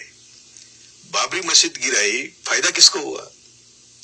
ఒకటే మిత్రులు, ఈ దుర్మార్గులు మన భారతదేశం వాళ్ళు కాదు కాబట్టి భారతదేశం మీద ప్రేమ ఉండదు. ఓకే, గతంలో చెప్పినట్టుగా వీళ్ళు ఆర్యులు కాబట్టి మిగతా ఎవ్వరి మీద కూడా ఉండదు. అందులో ఎక్కువ జనాభా ఎవరు ఉన్నారో వాళ్ళకి ఎక్కువ నష్టం జరుగుతుంది. కాబట్టి హిందువులే ఉన్నారు కాబట్టి, మూలవాసులు ఉన్నారు కాబట్టి వీళ్ళకి నష్టం జరుగుతుంది. సో ఆర్యులు ఈ ఆర్యులది బీజేపీ, ఆర్ఎస్ఎస్ ఆర్యులది. आरएसएस के तमाम संगठन इस वक्त मौजूद हैं. आपको मालूम है कि आज ही महापंचायत होनी थी, लेकिन दंगा करने में कोई ब्राह्मण बनिया आके खुद दंगल में जाता है. एक ही बार उन्होंने बम स्फोट किए, वो उस समय सभी आरएसएस के पदाधिकारी बम स्फोट में शामिल थे. కార్యాలయంలో బాంబులు తయారు చేస్తున్నప్పుడు అవి బ్రదర్ పేరు కాంబ్లే బ్రదర్. ఆర్ఎస్ఎస్ మరియు బజరంగ్ దళకు చెందినటువంటి కొంతమంది తీవ్రవాదులు బాంబులు తయారు చేస్తూ ఉండగా అవి పేలి ఇద్దరు చనిపోయారు, 4 గాయాలు. ఆర్ఎస్ఎస్ కార్యాలయంలో 2006లో కొంతవరకు మీడియా కవర్ చేసింది. ఏదైతే 2002 నుండి సీరియస్ గా బాంబ్ బ్లాస్టింగ్ జరుగుతున్నప్పుడు మీడియా చేసిన హంగామా ఏదైతే ఉందో, 2006లో ఆర్ఎస్ఎస్ కార్యాలయంలో బాంబు పేలుడిని పెద్దగా చూపించలేదు. కొన్ని రోజుల్లో జనం మర్చిపోయినారు. కానీ 29 సెప్టెంబర్ 2009 మాలేగావ్ లో బాంబు పేలుడు జరిగింది. మహారాష్ట్ర మాలేగావ్ లో బాంబు పేలుడు జరిగిన తర్వాత చాలా మంది చనిపోయారు, చాలా మంది గాయాలైనాయి. అక్కడ కూడా సేమ్ ఇంటెలిజెన్స్ బ్యూరో ఐబీ ఏం చెప్పిందంటే, ముస్లిం ఆర్గనైజేషన్స్ 3 ఆర్గనైజేషన్స్ పేరు చెప్పింది, కొంతమంది యువకులను అరెస్ట్ చేసి ఇంతవరకు జరుగుతూ వస్తుంది. జస్ట్ 29 సెప్టెంబర్ 2009 దానికంటే ఒక 2-3 నెలల ముందే ఏటీఎస్ బాధితులు హేమంత్ కర్కరే అని ఒక ఆఫీసర్ తీసుకున్నారు. హేమంత్ కర్కరే ఎప్పుడైతే ఈ మాలేగావ్ పేలుళ్ల మీద తన శైలిలో, హేమంత్ కర్కరే అనుకుంటా కదా, అందులో చనిపోయింది ముంబై దాడులలో అనుకుంటా, తన శైలిలో ఆయన అక్కడ ఇన్వెస్టిగేషన్ ఆఫీసర్ గా అక్కడ వెళ్ళడం జరిగింది. వెళ్ళిన తర్వాత అక్కడ బాంబు పేలుడు ప్లేస్ నుండి ఒక బైక్ ను రికవర్ చేశారు. ఆ బైక్ లోనే ఆర్డిఎస్ ను పెట్టి పేల్చారు. అసలు ఆ బైక్ ఎవరి పేరిట రిజిస్టర్ అయిందో ఉందని దానికి మొత్తం ఇన్వెస్టిగేషన్ చేయంగా అది ప్రజ్ఞా సింగ్ ఠాకూర్ పేరిట రిజిస్టర్ అయింది. ప్రజ్ఞా సింగ్ ఠాకూర్ అంటే బీజేపీ ఆర్ఎస్ఎం, ఇప్పుడు ఎంపీ ఉన్నది మధ్యప్రదేశ్ నుంచి. ఓకే, సో ఈ ఇన్సిడెంట్ జరిగింది మాలేగావ్ లో. ఆ ఇన్వెస్టిగేషన్ ఆఫీసర్ ఎవరు? హేమంత్ కర్కరే. ఏబీపీలో పనిచేసింది, హిందూ వాహినిలో పనిచేసింది. అయితే ప్రజ్ఞా సింగ్ ఠాకూర్ పేరిట రిజిస్టర్ అయింది బైక్ కాబట్టి ప్రజ్ఞా సింగ్ ఠాకూర్ ను తీసుకొచ్చి విచారణ చేసిండు. విచారణ చేసిన తర్వాత ప్రజ్ఞా సింగ్ ఠాకూర్ 2 పేర్లు చెప్పింది. ఆ 2 పేర్లు శ్యామ్లాల్ షాహు మరియు శివనారాయణ కాలసంగార. ప్రజ్ఞా సింగ్ ఠాకూర్ 2 పేర్లు చెప్పింది. నాతో పాటు వీళ్ళు కూడా బాంబు పేలుళ్ళు ఉన్నారని, అది నేనే పేల్చిందని ఒప్పుకోవడంతో పాటు 2 పేర్లు చెప్పింది. ఈ 2ని తీసుకొచ్చిన తర్వాత 3 ఇన్వెస్టిగేషన్ చేస్తే మొత్తం 14 మంది బయటపడ్డారు. 14 మందిలో 11 మందిని అరెస్ట్ చేసిండ్రు. అరెస్ట్ చేసిన తర్వాత ఏం జరిగిందంటే ఈ ముగ్గురిని ఇది చేసిన తర్వాత ఎవరెవరు బయటపడ్డారంటే కర్నల్ ప్రసాద్ పురోహిత్, ఈయన major army retired military officer. Purohit అంటే బ్రాహ్మణ్, ఓకే, ఆర్య బ్రాహ్మణ్. ఈ బాంబ్ పైలట్ లో భాగం ఉంది, అతను కూడా పాల్గొన్నాడు. అతన్ని అరెస్ట్ ప్రజ్ఞా సింగ్ ఠాకూర్ అంటే ఆమె కూడా బ్రాహ్మణ్. రమేష్ ఉపాధ్యాయ, ఆ తర్వాత జమ్మూకు చెందినటువంటి శారదాపీఠం ఉపాధ్యాయ బ్రాహ్మణ్, ఆర్య బ్రాహ్మణ్. సన్యాసి దయానంద్ పాండే, సమీర్ లాస్ట్ నేమ్ బట్టి అన్ని చెప్పొచ్చు. ద్వివేది, చతుర్వేది, శర్మ, శాస్త్రి, పాండే, ఇవన్నీ ఆర్య బ్రాహ్మణ్స్. వీళ్ళ పేర్లు బయటకు వచ్చినాయి. ఎందుకు మీరు అన్ని భావాలు సన్యాసులు వీళ్ళకే అవసరం ఉంటుంది. నేను అదే చెప్తాను, వాస్తవం చెప్తాను. ఈ బుక్ మొన్నటి వరకు అమెజాన్ లో అత్యంత సంచలనం సృష్టించిన బుక్. ఏం పేరు బుక్ పేరు ఏంది క్లియర్ గా అనిపిస్తలేదు. ఆర్ఎస్ఎస్ బీజేపీ గవర్నమెంట్ దీన్ని బ్యాన్ చేసింది. దీనికి రాసింది ఒక IGP, inspector general of police, ఒక IPS officer SM Mushrif, Hemant Karkare తో పనిచేసినటువంటి అధికారులు. ఈయన ముంబై కమిషనర్ గా కూడా పనిచేశాడు, పోలీస్ కమిషనర్ గా. అధికారు రాసింది పూర్తి ఆధారాలతో ఇన్వెస్టిగేషన్ రిపోర్టు, వాళ్ళ దగ్గర సేకరించినటువంటి ఆడియో వీడియో ఎవిడెన్స్ తో సహా ఈ బుక్ లో చర్చించడం జరిగింది. కాబట్టి ఈ బుక్ ను రాంగ్ అని ఎవడు అనలేడు. ఎందుకు? దీనికి ఎవిడెన్స్ ఉంది కాబట్టి రాంగ్ అని ఎవరు అనలేడు. అయితే ఈ బుక్ ను ఆ తర్వాత బ్యాన్ చేసిండు, దేశవ్యాప్తంగా సంచలనం సృష్టించింది. ఆయన ఓపెన్ టైటిల్ పెట్టిండు, ఆర్ఎస్ఎస్ దేశ్ కా సబ్సే బడా ఆతంకవాది సంఘటన అని. అంటే ఆర్ఎస్ అనేది దేశంలోని అత్యంత ఉగ్రవాద సంస్థ అని చెప్తుంది దాని అర్థం. ఫస్ట్ ప్రింట్ దీన్ని 2017లో వచ్చింది, 2017 లో ఫస్ట్ ప్రింట్ వచ్చింది. ప్రపంచవ్యాప్తంగా ఈ బుక్ చాలా మారుమోగింది. తెలుసు కదా, సుందర్ బ్రదర్ అయితే అందరు తెలుసు, టీటెన్ సుందర్. ఈ బ్రదర్ కూడా తెలుసు కదా, కాంబ్లే బ్రదర్. కొన్ని సంస్థలు దొరకకపోయినా ఇక నాలాంటి వాళ్ళకు డైరెక్ట్ ఆఫీసర్ కాంటాక్ట్లు ఉండడం చేత నేను కూడా ఈ బుక్ సేకరించిన, దాన్ని సీరియస్ గా స్టడీ చేసిన. ఈ పేర్లు బయటపడ్డ తర్వాత వీళ్ళందరినీ ఇన్వెస్టిగేషన్ చేసినప్పుడు ఎవరి దగ్గర నుండి అంటే దయానంద్ పాండే దగ్గర నుండి 2 ల్యాప్టాప్లు జప్తు చేసిండ్రు. దానితో పాటు కర్నల్ ప్రసాద్ పురోహిత్, ఎవరైతే ఆర్మీ రిటైర్ మేజర్ అంటున్నామో, కర్నల్ ప్రసాద్ పురోహిత్ దగ్గర 1 ల్యాప్టాప్, దయానంద్ పాండే దగ్గర 2 ల్యాప్టాప్లు తీసుకొచ్చిన తర్వాత దాన్ని హేమంత్ కర్కరే చూసిన తర్వాత అసలు హేమంత్ కర్కరే షాక్ లోనేండు. ఎందుకు? అప్పటికే ఈ దేశంలో ఆర్ఎస్ఎస్ దేశభక్తి ముసుగులో ఈ దేశంలో ఏదో సేవా కార్యక్రమాలు చేస్తున్నట్టు, వీళ్ళకి ఏదో పెద్ద దేశభక్తి ఉన్నట్టు, ఈ దేశ సంస్కృతిని వీళ్ళే కాపాడుతున్నట్టు ప్రచారం చేస్తుంది, పెద్ద మొత్తంలో పనిచేస్తుంది. హేమంత్ కర్కరే జప్తు చేసినటువంటి 3 ల్యాప్టాప్లలో అది ఓపెన్ చేసిన తర్వాత హేమంత్ కర్కరే షాక్ లోనేడు. అసలు ఆయనకు అర్థం కాలేదు. ఆర్ఎస్ఎస్ ఆధ్వర్యంలో నడుస్తున్నటువంటి అభినవ్ భారత్ లాంటి సంస్థలు, ఆర్ఎస్ఎస్ డైరెక్షన్ లో పనిచేసే అభినవ్ భారత్, బజరంగ్ దళ్ లాంటి సంస్థలు ఈ దేశంలో పేలిన ప్రతి బాంబు కూడా ఆర్ఎస్ఎస్ పేల్చిందని హేమంత్ కర్కరే ఆ 3 ల్యాప్టాప్ లో ఉన్నటువంటి ఇన్ఫర్మేషన్ ను బట్టి నిర్ధారణ చేశాడు. నిర్ధారణ చేయడంతో పాటు ముంబై హైకోర్టులో ఛార్జ్ షీట్ ఫైల్ చేసేటప్పుడు దాంట్లో మొత్తం ఆ 3 ల్యాప్టాప్ లో 40 ఆడియో వీడియోలు ఉన్నాయి. ఆ 40 ఆడియో వీడియోలో 3 ఆడియో మరియు వీడియోలు దాన్ని వర్డ్స్ లో కన్వర్ట్ చేసుకొని ముంబై హైకోర్టు కు సబ్మిట్ కూడా చేయడం జరిగింది చార్జ్ షీట్ లో. అర్థమైందా? ఐ స్ట్రాంగ్లీ బిలీవ్ భారతదేశంలో నాటి నుంచి నేటి వరకు, ఇప్పుడు స్వతంత్రం వచ్చినాకనే కాదు, నాటి నుంచి ఈ ఆర్యులు దేశానికి వచ్చినప్పటి నుంచి ఇప్పటి వరకు ఏ దాడి ఎవరి మీద జరిగినా ఆర్య బ్రాహ్మణుల మీద తప్ప మిగతా ఎవరి మీద జరిగినా, ముఖ్యంగా హిందువుల మీద జరిగినా, అవన్నీ ఈ ఆర్యులే జయించారు. Okay, simple. RSS nothing but ఆర్యుల సంస్థ, సింపుల్. ఆర్య బ్రాహ్మణుల సంస్థ, చిత్ప్లవన్ ఆర్య బ్రాహ్మణులు, నార్త్ ఇండియన్ తెల్లతోలున్న బ్రాహ్మణులు. దేశంలో పేలిన ప్రతి బాంబు 2008లో హేమంత్ కర్కరే మాలేగావ్ బాంబు పేలుడిని తనదైన శైలిలో ఇన్వెస్టిగేషన్ చేసినప్పుడు వీళ్ళందరూ బయటపడ్డప్పుడు వీళ్ళ దగ్గర నుండి సేకరించినటువంటి ల్యాప్టాప్ లో వాళ్ళు జరిపినటువంటి మీటింగ్లు ఏవైతే ఉన్నాయో రికార్డ్ అయి ఉన్నాయి. ఆ రికార్డ్ అయిన మీటింగ్స్ ను చూసి హేమంత్ కర్కరే షాక్ అయిపోయాడు. ఈ దేశంలో పేలిన ప్రతి బాంబు కూడా ఆర్ఎస్ఎస్ పేల్చింది. హైదరాబాద్ లో పేలిన బాంబులు ఆర్ఎస్ఎస్ పేల్చింది. అజ్మీర్ లో పేలిన బాంబు ఆర్ఎస్ఎస్ పేల్చింది. మొత్తం ఇన్ఫర్మేషన్ ఆ ల్యాప్టాప్ లో ఉంది. ఆ ల్యాప్టాప్ ను సేకరించాడు, దాన్ని వర్డ్ లో కన్వర్ట్ చేశాడు. ఆ తర్వాత హేమంత్ కర్కరే తీవ్రవాదుల దాడులో హతమయ్యాడు. 2011లో హతమయ్యాడు. Okay, including Pakistan, including China తోటి వీళ్ళే చేయించారని అంట. ఇప్పుడు కూడా చేయించుంటాం. తీవ్రవాదుల దాడుల పేరిట ఆర్ఎస్ఎస్ హతం చేసింది అనేది చూడాలా. దాని మీద కూడా ఈ ఆఫీసర్ హూ కిల్డ్ కర్కరే అనే పుస్తకాన్ని రచించడం జరిగింది. దాంట్లో క్లియర్ గా సమాచారం ఇచ్చాడు. ఖచ్చితంగా హేమంత్ కర్కరే తీవ్రవాదుల దాడుల్లో చనిపోలేదు, ఆర్ఎస్ఎస్ వాళ్ళే చంపారు. ఆయన క్లియర్ గా చెప్తున్నాడు. ఆయన అక్కడ వాడినటువంటి బుల్లెట్స్ కావచ్చు, ఫైర్ చేసినటువంటి డైరెక్షన్ కావచ్చు, తీవ్రవాదులు ఉన్నటువంటి డైరెక్షన్ కావచ్చు, అన్ని కోణాల్లో ఆ పుస్తక రచయిత మాజీ పోలీస్ అధికారి చాలా క్లియర్ గా చెప్తున్నాడు. హేమంత్ కర్కరే తీవ్రవాదుల దాడులు హతం కాలేదు, ఆర్ఎస్ఎస్ వాళ్ళే కాల్చి చంపారని కన్క్లూషన్ కి వచ్చాడు హూకిల్ కర్కరేలో. ఎందుకంటే ఎలాంటి ఆధారాలు ఉన్నా ఆధారం ఉన్న వాళ్ళని కూడా చంపేస్తారు.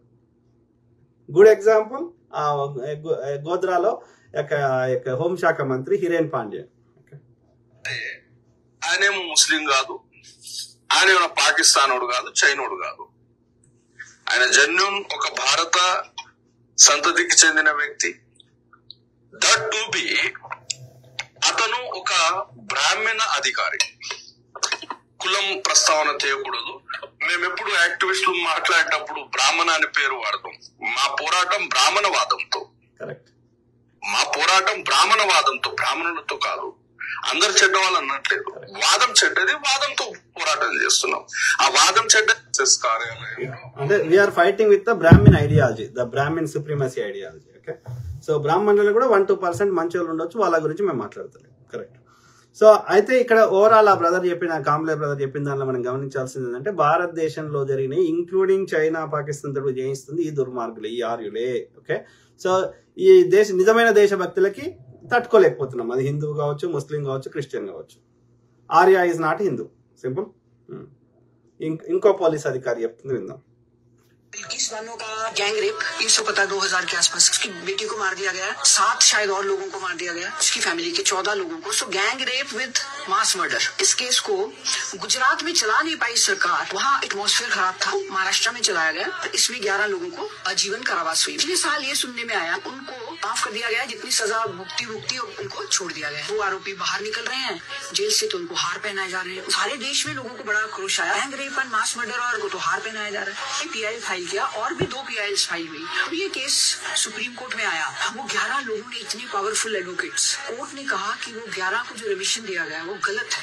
सुप्रीम कोर्ट ने एक्सेप्ट किया और वो जो 11 गैंग रेप के आरोपी हैं, मास मर्डर के आरोपी हैं, उनको जेल में वापस भेजा. इसमें 2 मैसेजेस बहुत क्लियर. महिला अत्याचार जो है उसमें धर्म जाति का वो नहीं है. ये सेंटेंसिंग जज था, उसका ओपिनियन लेना चाहिए आपको बाहर छोड़ने के लिए. उसका ओपिनियन इनको छोड़ने के विरुद्ध था. CBI की जिस इन्वेस्टिगेटिंग ऑफिसर ने इन्वेस्टिगेट किया था उसने भी अपोज किया था, फिर भी गुजरात सरकार ने नहीं छोड़ दिया. सबको डर क्यों लगा था इस केस का? लोग क्यों डरा रहे थे? तो तुम रिटायर हो. दूसरा, एक टाइम हिंदुत्व का राज है, महिला तो मुस्लिम है, हमारे अगेंस्ट आ जाएंगे ये सारे रिलीजियस एलिमेंट्स. और मेरे सारे ग्रुप को लगा कि इस केस में ना रिलीजन डजंट मैटर. అర్థమైందా? అంటే ఇక అట్లా ఎవరినైనా చంపేస్తారు. వాళ్ళ బ్రాహ్మణ సుప్రీమసీని ఎవరు ప్రశ్నించినా, లేకపోతే వాళ్ళ యొక్క వికృత చేష్టల్ని ఎవరు ఇది చేసినా, వాళ్ళ విక్టిమ్స్ తో పాటు న్యాయం కావాలని కోరేటోళ్ళని కూడా చంపేస్తారు. అంటే ఎంత దుర్మార్గులు అర్థం చేసుకోండి. అక్కడ ఏది యూపీలో అదేంది బిడ్డను చంపిన తల్లిదండ్రులు కేసు పెడితే తల్లిదండ్రులు చంపేశారు. ఏది ఆమె పేరేంది, అమ్మాయి పేరు దళిత గర్ల్, ఆమె పేరు మర్చిపోయారు. సో ఇట్లా ఈ దుర్మార్గులు అన్నట్టు వీళ్ళు. खून की होली आप जैसे पॉलिटिशियन खेलते हैं, पुलिस नहीं. मंदिर मस्जिद के नाम पर देश को लड़वाया किसने? तुमने. बिहार में यादवों को ब्राह्मण से, यूपी में ठाकुरों को दलित से, और गुजरात में हिंदू को मुसलमान से लड़वाया किसने? तुमने. चंद वोटों की खातिर भाई से भाई को लड़वाकर उनकी लाशों पर सत्ता की रोटी सेकना आप जैसे नेताओं का काम है. खून की होली आप जैसे माफिया के मेनली 4 डिपार्टमेंट्स हैं। पहला डिपार्टमेंट है रेशियल या रिलीजियस प्राइड। एक आम आदमी को बहकाने के लिए शुरुआत से नफरतखोर मैसेजेस काम नहीं करेंगे। शुरू के मैसेजेस प्राइड पर फोकस करेंगे ताकि आप इनके जाल में फंसो।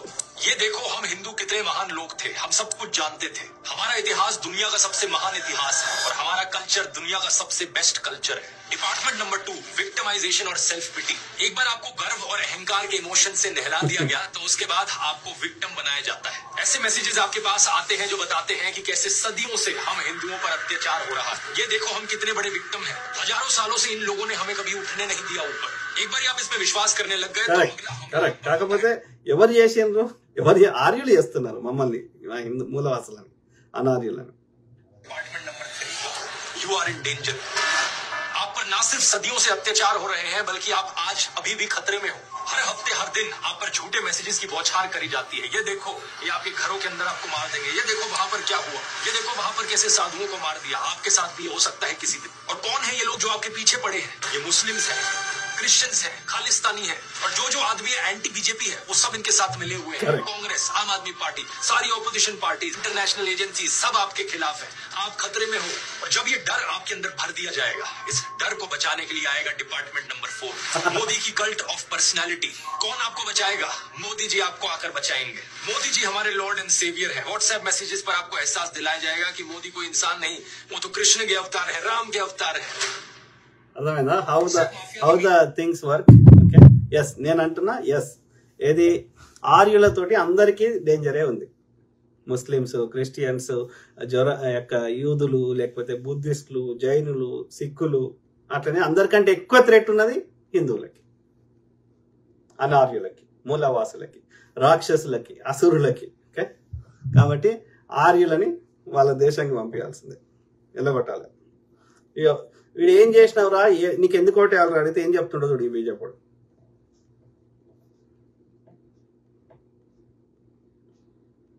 गंदगी को मुद्दा ना बनाकर, बेरोजगारी को मुद्दा ना बनाकर, इलाके में पानी की भारी कमी है इसको मुद्दा ना बनाकर सिर्फ मंदिर पर राजनीति करके आप ध्रुवीकरण करना चाहते हैं। सांसद ने कहा कि भारत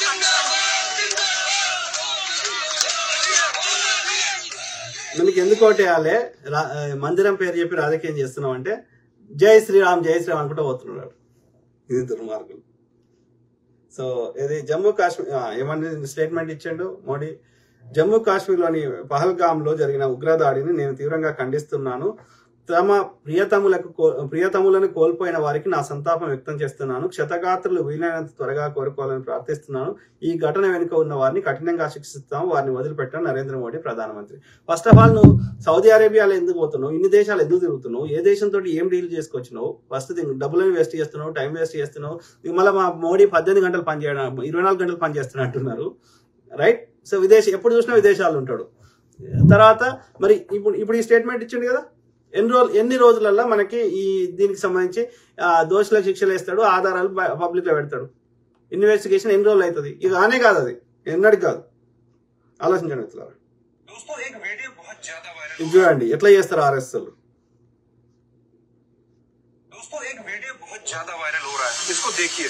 दोगले हिंदुओं बच गए तुम लोग इस बार, हाथ में सरकार आते आते राम भक्त हिंदुओं ने बचा लिया, नहीं तो राहुल हमें आरक्षण देता, अयोध्या में मंदिर की जगह दोबारा से मस्जिद बनती हमारी, मगर 5 साल और सही बनेगी अल्लाह की रहमत।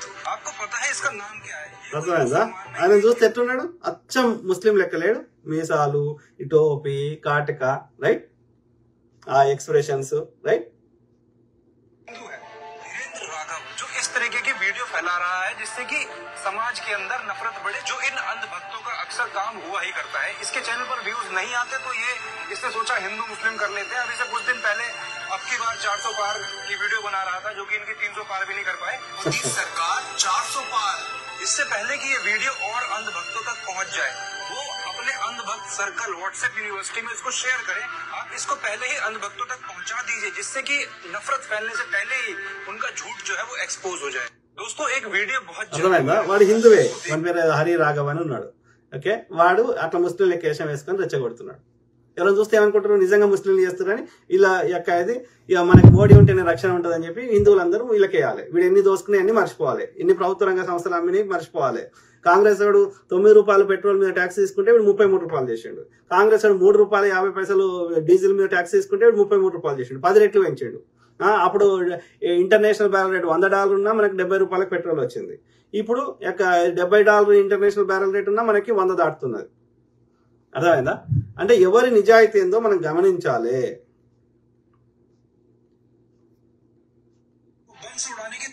राम मंदिर को और मुख्यमंत्री योगी आदित्यनाथ को बम से उड़ाने की धमकी दी गई थी 2 आदमियों द्वारा, जिनका नाम था आलम अंसारी खान और जुबैर खान।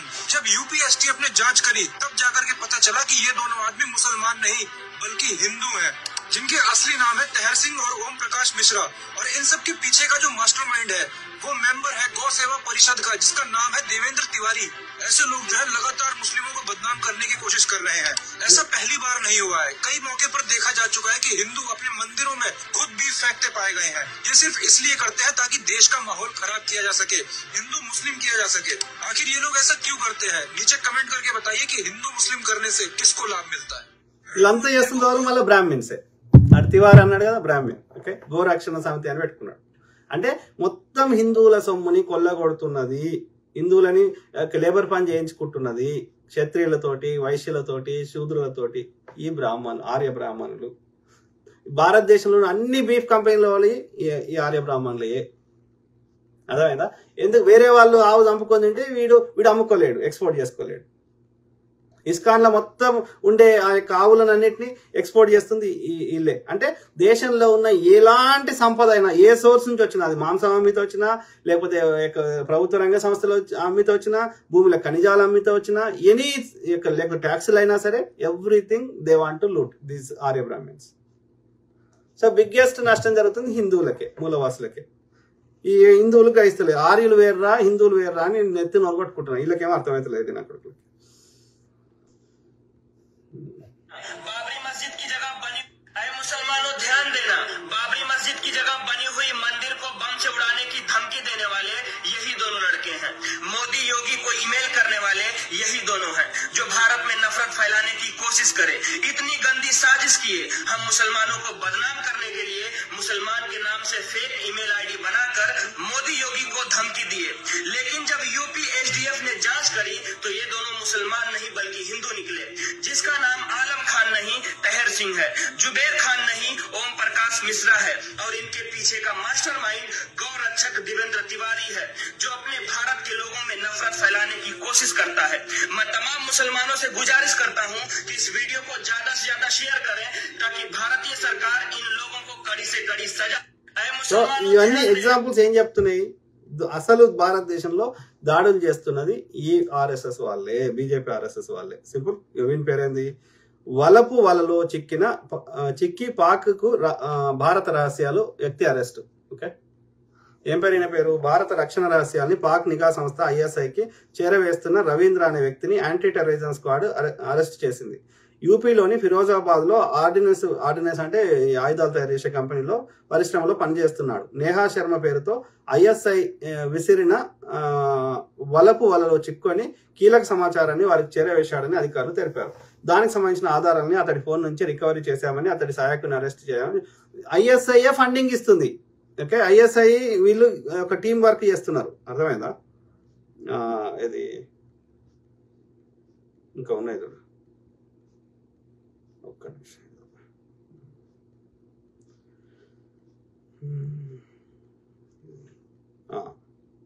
కొన్ని చూపెట్టింది లేదు. ఇదైతే తెలిసిందే కదా, ప్రజ్వల్ రేవన్న ఎంతమందిని రేప్ చేసిండు అనేది. ముసలాం అని కూడా వదిలే. ఇదైతే a BJP worker has detained in Karnataka who was allegedly linked to 2 suspects in Rameshwaram cafe bomb blast. Okay, ఇతను హస్తం ఉంది. బీజేపీ అతను రామేశ్వరం క్యాఫేలో బాంబు పెడదామని ట్రై చేసిండు. Right, BJP worker detain in Rameshwaram cafe blast case పెట్టిండ్రు. అర్థమైందా? NIA has detained Sai Prasad, a BJP worker in Rameshwaram Cafe blast case. Sai Prasad has been taken for questioning by the NIA. No national news will show you this. ఇవి చూపెట్టారు గోడి మీడియాలో. RSS కార్యాలయంలో బాంబులు, ఆయుధాలు, bomb సామాగ్రి. ఎక్కడిది? కేరళ. కేరళ తిరువనంతపురం శబరిమల అంశాన్ని ఉపయోగించుకుని కేరళలో పాగా వేయాలని భావిస్తున్న ఆర్ఎస్ఎస్ బీజేపీ ఆ దిశగా అక్రమాలకు పాల్పడుతున్నారు. తిరువనంతపురంలోని ఆర్ఎస్ఎస్ కార్యాలయంలో ఆయుధాలు బాంబుల తయారీకి ఉపయోగించే సామాగ్రి బయటపడడం దీనికి మరింత ఊతమిస్తోంది. అర్థమైనా? ఇంకా పూర్తి డీటెయిల్స్ ఉన్నాయి కానీ నేను చదువుతా ఫాస్ట్. లేకపోతే ఈ నెల 2న కేరళకు చెందిన 2 మహిళలను ఓకే సో సీసీ ఫుటేజ్ లో దొరికిండ్రు అని చెప్తున్నాడు, చూపెడుతున్నాడు. ఓకే, తర్వాత మాజీ ఆర్ఎస్ఎస్ ప్రచారక్ సంచలన ప్రకటన. ఆర్ఎస్ఎస్ మరియు విహెచ్పి దేశమంతటా బాంబు పేలులు చేయాలనుకున్నాయి. నేను బాంబులు తయారు చేయడంలో కూడా శిక్షణ పొందాను. సో ఒక ఇది బోల్తా హిందుస్థాన్ అని బాగా చెప్తుండే, దాన్ని మూసేపించారు. ఎవడు వాస్తవాలు చెప్తుంది. ఇగో ఆర్ఎస్ఎస్ అధిపతి అనుమతితోటే బాంబు దాడులు చేశాను అసీమానంద. అర్థమైందా?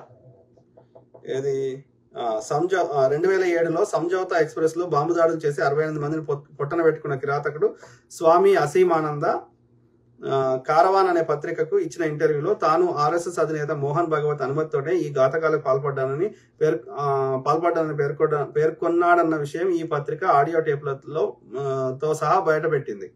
2005లో సూరత్ లో జరిగిన ఆర్ఎస్ఎస్ సమావేశంలో మోహన్ భగవత్, ఇంద్రేష్ కుమార్ తదితరులు అసీమానందను అతని సహచరుడు సునీల్ జోషిని కలిశారని. అర్థమైందా? ఆ డీటెయిల్స్ అన్ని ఎట్లా ప్లాట్ చేసి ఎట్లా బాంబు పెట్టిరని.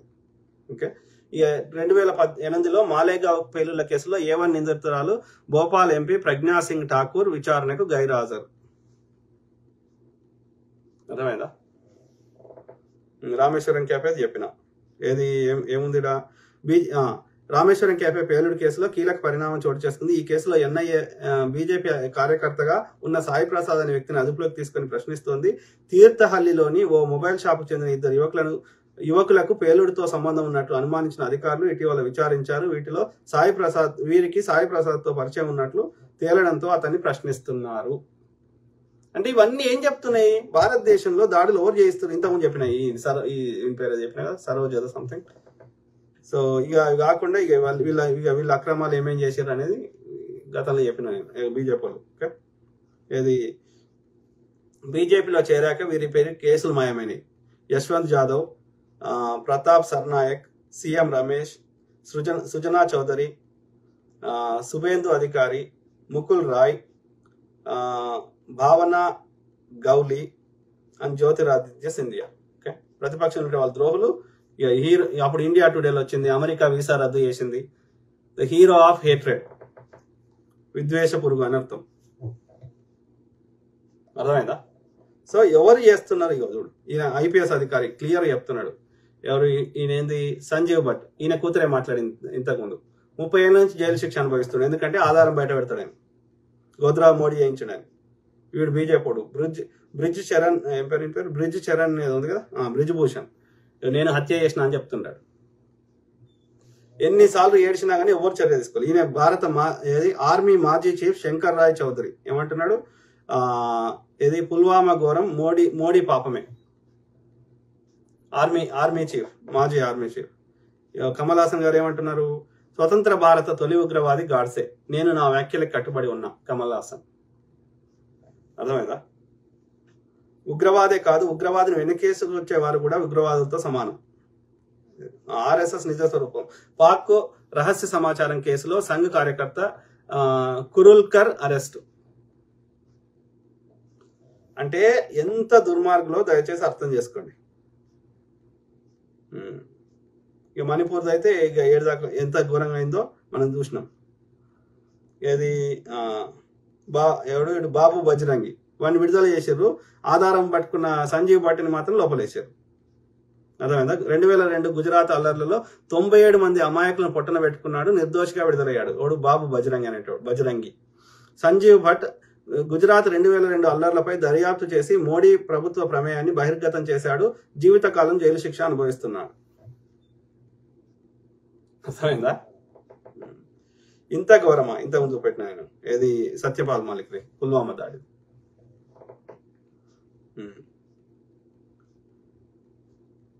చూద్దాం.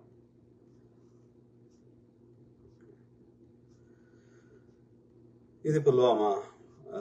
వీళ్ళందరూ ఎవరు చచ్చిపోయిన వాళ్ళు? హిందువులు కాదా?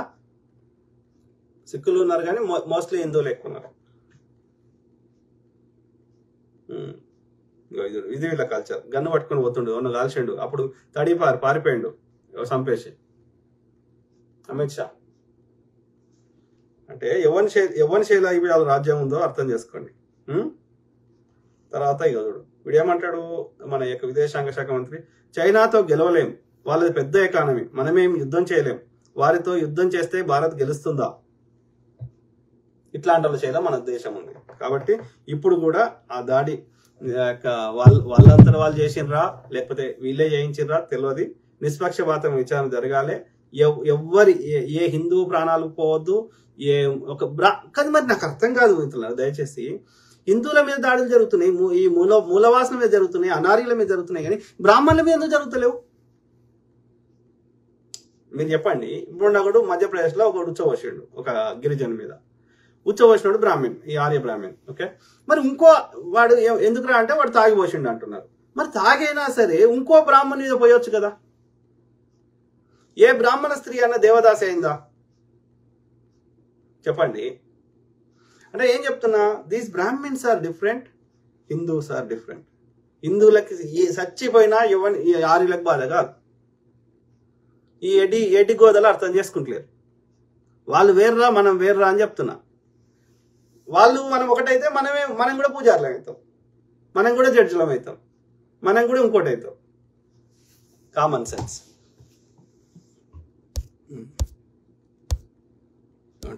నీలా హరీష్ బ్రదర్, నోట్ల రద్దు చేయొద్దు, దానివల్ల దేశ ప్రజలు ఇబ్బంది పడతారు అని చెప్పినా కూడా అప్పటి ఫైనాన్స్ మినిస్టర్ అరుణ్ జైట్లీని నరేంద్ర మోడీ, అమిత్ షా పార్లమెంటు నుండి బయటకు తోసేసి నోట్ల రద్దు చేశాడు దొంగ మోడీ. Correct brother.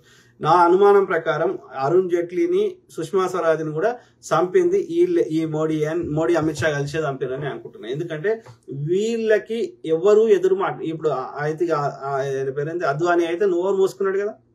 సో వాళ్ళని కూడా, ఎందుకంటే వాళ్ళు ఒక ముందు జనరేషన్ తరం ఉన్నారు, మరి వాళ్ళ ఐడియాలజీ హిందుత్వ ఐడియాలజీ పెట్టుకున్నారు, కానీ వాళ్ళు ఇంత ఘోరంగా లేకుండే ఒక ముందు జనరేషన్ బీజేపీ వాళ్ళు. వాజ్పేయి గారు కూడా తన కోడలు ఆమె యొక్క జార్ఖండ్ లో ఆమె క్లియర్ గా చెప్పింది. వాజ్పేయి గారు కూడా తన సన్నిహితుల దగ్గర చెప్పి బాధపడ్డాడంటే ఈయన ఎందుకు నేను గుజరాత్ ముఖ్యమంత్రి చేసిన అని చెప్పి. అంటే ఎంత కిరాతకుడు అనేది ఇక్కడ గమనించాలి. Okay, yes brother. మళ్ళా డేటా కూడా చెప్పడు. అంటే అది ఎందుకు చేసిండు, దేశ ప్రజల సంపద అంతా తీసుకుపోయి అదాని పేరు మీద అదానికి 15% ఇస్తాడు. అందులో దోసుకున్న దానికి 85% మోడీ కుటుంబ సభ్యులకే పోతుంది. అది మన కేజ్రీవాల్ గారు అసెంబ్లీలో చెప్పారు. మన దగ్గర 20 నిమిషాల వీడియో కూడా ఉంది దానికి సంబంధించి. అగ్నిపర్తి విషయంలో అభ్యర్థుల వయసు పెంచాలి, అగ్నివీర్ అని అభ్యర్థులు బతిమాలుతుంటే రఘునందన్ రావు నేను మీకు సపోర్ట్ చేస్తా అని మాట ఇచ్చి తర్వాత వాళ్ళ ఫోన్ ఎత్తలేదు. సికింద్రాబాద్ రైల్వే స్టేషన్ లో ప్రొటెస్ట్ చేస్తే సికింద్రాబాద్ రైల్వే పోలీసులు కాల్పుల్లో 6 యువకులు చనిపోయారు. Correct brother. ఎవరు? Neela Harish brother. Correct brother. ఏమంటున్నారు? Neela Harish brother. Hyderabad bomb blast లో జరిగినప్పుడు అక్బరుద్దీన్ ఓవైసీ మీద విచారణ కోసం కాంగ్రెస్ అప్పట్లో కేసు పెడితే ప్రస్తుత BJP MP Raghunandan Rao bail మీద బయటకు తీసుకువచ్చి వకాలత్ పుచ్చుకున్నాడు. హైదరాబాద్ బాంబ్ బ్లాస్ట్ లో జరిగినప్పుడు సిటీలో ఉన్న చాలా మంది కిషన్ రెడ్డి పేరు కూడా చెప్పారు. కరెక్ట్. వాళ్ళకి ప్రజలకు మంచి చేయడం తెలియదు కాబట్టి ప్రజల యొక్క దృష్టిని మరల్చి దాన్ని యొక్క ఏది హిందూ ముస్లిం చేసి మళ్ళీ గెలవాలని ప్రయత్నం, అంతే, అంత మించి ఏం లేదు. దాంట్లో ఎవరిని చంపుతున్నావు? అన్ని అందరిని, బ్రాహ్మణ్ని తప్ప అందరిని చంపుతున్నావు. ఇన్ని బాంబ్ బ్లాస్ట్లలో ఎంతమంది బ్రాహ్మణులు చచ్చిపోయారు నాకు చెప్పండి. వాడు రాడే, వాడు రిస్కే తీసుకోడే, వాడు పని చేయడే, అందరితో మొద్దు పని చేయించి దోసుకుంటాడు. కానీ నీలా హరీష్, మహమ్మదీయ జిన్నా పూర్వీకులు బ్రాహ్మణులు వాళ్ళ తాతగారి కాలంలో చేపల వ్యాపారం చేసేవారు అని ఆర్య బ్రాహ్మణులు కుల బహిష్కరణ చేసి అవమానించారు. ఆర్య బ్రాహ్మణులు ఏదో నాన్ వెజ్ తినరు అన్నట్టుగా పాకిస్తాన్ వేరే దేశంలో విడిపోవడానికి కారణము సావర్కర్ దొంగ ఉండకూడదు, రెచ్చగొట్టే రాజకీయాలు చేసి ఇక్కడి ప్రజలను ఇన్సెక్యూరిటీగా ఫీల్ అయ్యేలా చేసి సామాన్య హిందూ ముస్లిం జనాలు వచ్చేలాగా చేశారు. తప్పని పరిస్థితులలో గాంధీ గారు బ్రిటిష్ మౌంట్ బాటన్ పాకిస్తాన్ వేరే దేశంలో ఇచ్చారు. ఇచ్చిన 6 సంవత్సరాలకే మహమ్మద్ జిన్నా లేదు, 1-2 yearsకే చనిపోయాడు Ali Jinnah. So first of all వాళ్ళకి ఐడియా లేకుండే. బ్రిటిష్ వాడు ఎందుకంటే వాళ్ళని ఎలగొడుతున్నారు అని చెప్పి వెళ్ళిపోమంటారు అని చెప్పి హిందూ ముస్లిం కలిసి వాళ్ళని స్వతంత్రోద్యమ పోరాటం చేస్తే మేము వెళ్ళిపోవాల్సి వస్తుంది అని చెప్పి, ఎందుకంటే మేము వాళ్ళ పరిపాలించిన 60 దేశాల్లో పెద్ద దేశం భారతదేశమే. ఈ భారతదేశం నుంచి వాళ్ళకి అనేక రకాల లాభం అవుతుంది కాబట్టి వాళ్ళు పోవడానికి సిద్ధంగా లేరు. కాబట్టి ఏం చేశారు, బెంగాల్ని విభజించారు. ఇప్పుడున్న బీహారు, ఇప్పుడున్న బంగ్లాదేశ్, ఇప్పుడున్న వెస్ట్ బెంగాల్, బీహార్లో కొంత ప్రాంతం, ఇవన్నీ కలిపి ఒరిస్సాలో కొంత భాగం, ఇవన్నీ కలిపి బెంగాల్ ఉండే. సో ఆ బెంగాల్ విభజించినప్పటి నుంచి హిందూ ముస్లిం అన్న ఫీలింగ్ తీసుకొచ్చారు బ్రిటిష్ వాళ్ళు. దాన్ని అక్కడి నుంచి దాన్ని ఇంకో లెవెల్కి తీసుకుపోయింది వీళ్ళు, ఈ ఆర్య బ్రాహ్మణులు. ఓకే, సో ఆ క్రమంలో ఇది ఏమంటున్నావు జిన్నా. అయితే వేరే నాకు ఒక యూదుల నేను చాలా ఏమంటారు చరిత్ర గురించి చెప్తుంటే వింటుంటా. సో అబ్రాహమిక్ రిలీజియన్స్ అంటారు, అంటే ఇవి 3: ఇస్లాం, క్రిస్టియానిటీ అండ్ జుడాయిజం. సో ఈ మూడింటిని వ్యతిరేకించిన వాళ్ళని వెలివేశారంట. అబ్రహం కానీ వాళ్ళ వారసులు కానీ వెలివేస్తే అక్కడి నుంచి పారిపోయి ఇక్కడికి వచ్చిన వాళ్ళే ఈ బ్రాహ్మిన్స్ అని. అర్థమైందా? సో వీళ్ళ కల్చరు వీళ్ళంతా అంటే అదే పర్షియాకు సంబంధించిన వాళ్ళు, వీళ్ళంతా ఒకటే ప్రాంతం సంబంధించిన వాళ్ళు. వీళ్ళు దాయాదుల్లాగా. ఓకే, వాళ్ళ యొక్క సంస్కృతము భాష ఓల్డ్ పర్షియా, వీళ్ళ భాష ఒకటే ఉంటది. ఓకే, సో అవస్థ, జెండ అవస్థ, ఇవన్నీ సంస్కృతము ఎట్లుంటుందో అట్లనే ఉంటది. ఇక్కడ రాజభాషలో కూడా ముస్లింస్ మొఘళ్ళు పరిపాలించిన, ఇంకా అంతకుముందు ఇది వీళ్ళ పేరు ఆఫ్ఘనిస్తాన్ సంబంధించిన ఒకరిద్దరు పరిపాలించారు, కానీ ఈ టర్కీకి సంబంధించిన వాళ్ళు చాలా మంది పరిపాలించారు ఇది భారతదేశాన్ని. ఎవడు అని పేరు మర్చిపోతుంది కదా, ఈ యొక్క తురుష్కులు, మన తుగ్లక్ వంశస్థులు, వాళ్ళందరి లోపల ఏముండే అఫీషియల్ లాంగ్వేజ్? అయితే ఇద్దరే రాజ్యం మొత్తం పరిపాలన ఉండే, మంత్రులు అవంతా ఎవరు అయితే ఈ ముస్లిమ్స్, పర్షియన్స్, లేదు అంటే ఈ యొక్క బ్రాహ్మిన్స్. అయితే ఆ రాజభాష ఏముండే? అయితే పర్షియాల రాష్ట్రాలు లేకపోతే సంస్కృతుల రాష్ట్రాలు. అర్థమైందా? అది గుళ్ళు అయినా ఇంకో దగ్గర అయినా రాజభాష అయినా ఇదే పరిస్థితి. మరి సామాన్యులు వాళ్ళ యొక్క పాలీ లాంగ్వేజ్ మాట్లాడేటోళ్ళు అంతకుముందు, అయితే తర్వాత ఇక వాళ్ళ లోకల్ లాంగ్వేజ్ మాట్లాడేటోళ్ళు. అంటే దీన్ని బట్టి ఏమర్థమవుతుంది, ఈ యొక్క పర్షియన్స్ అండ్ ఈ యొక్క బ్రాహ్మిన్స్ అన్నదమ్ముల వాళ్ళు ఒకటే దగ్గర ఉండే. ఇస్లాం ఆ రాజ్యంలోకి వచ్చినాక ఆ ఇస్లాంని వాళ్ళు అంగీకరించని వాళ్ళు అక్కడి వాళ్ళు బహిష్కరిస్తే ఇక్కడికి వారిపోయి వచ్చారు. కొంతమంది సిరియాకు పోయినరు, కొంతమంది యూరప్ పోయినరు, కొంతమంది భారతదేశంకి వచ్చారు. అంతకుముందు వచ్చింది ఇండస్ సివిలైజేషన్, అప్పుడు ఒక బ్యాచ్ వచ్చింది, తర్వాత మళ్ళీ ఇంకో బ్యాచ్ వచ్చింది. అంటే వీళ్ళు ఒకటే. అబ్రహాం సిద్ధాంతాన్ని వ్యతిరేకించినటువంటి ఒకటే అన్నదమ్ముల పిల్లలు ఈ బ్రాహ్మణులు, ఆర్యులు. ఇరాన్ అనే పేరు, దాని పర్షియా ఉంటే ఇరాన్ మార్చుకున్నారు. ఇరాన్ అంటే అర్థం ఆర్యన్నే ఇరాన్ అన్నారు. అంటే వాళ్ళు ఒకటే, సింపుల్. మీకు ఇంకా ఆర్యుల గురించి పూర్తి అర్థం కావాలంటే పర్షియా చరిత్ర చదవండి, లేదు అంటే ఈ యొక్క ఏమంటారు ఈ జొరాస్ట్రియన్ గురించి చదవండి, ఈ యొక్క ఏమంటారు పార్సీల గురించి చరిత్ర చదవండి. మీకు మొత్తం అర్థమవుతుంది ఆర్యుల యొక్క మొత్తం కథ. అర్థమైందా? ఈ విగ్రహారాధన, అగ్నికి పూజ చేయడము, ఈ యొక్క పేగిజం అన్నారు, రీసెర్చ్ చేయండి. సో కాబట్టి వీళ్ళు మన దేశ పొల్లు కాదు, మన దేశం మీద ప్రేమ ఉండదు. వాళ్ళు తెల్లతోలు ఉన్నోళ్ళు. ఏదైతే ఆఫ్రికాలో ఎట్లయితే తెల్లతోలు ఉన్నోళ్ళు లేరో, భారతదేశంలో కూడా తెల్లతోలు ఉన్నోళ్ళు లేకుండే. అంటే ఎక్కడి నుంచి వచ్చిర్రు? ఆలోచించండి. నీల హరీష్, రాజ్బోడా మంచి భక్తుడు, మీరే అర్థం చేసుకోవట్లేదు, నిజాలు మాట్లాడితే అది హిందువులను వ్యతిరేకించినట్టు అంటున్నారు. ఇది క్లారిఫై చేయాలి బ్రదర్. ఏది నేనేమంటున్నా అంటే ఇది జనాలకు అర్థం. వేల సంవత్సరాల నుంచి చెత్త నింపి అది ఆ చెత్త నుంచి ప్రజల్ని వాస్తవాలు తెప్పాలంటే టైం పడుతుంది కదా. ఒక్క రోజులో వాళ్ళ సబ్ కాన్షియస్ లెవెల్లో చెత్త నింపిన తర్వాత ఆ చెత్త నుంచి మళ్ళీ వాళ్ళని నార్మల్ చేయడానికి అంత ఈజీ ఒక్క రోజులో అయిపోతుందా? మనం వాస్తవం చెప్పాలి, చారిత్రక ఆధారంగా చెప్పాలి, రైట్?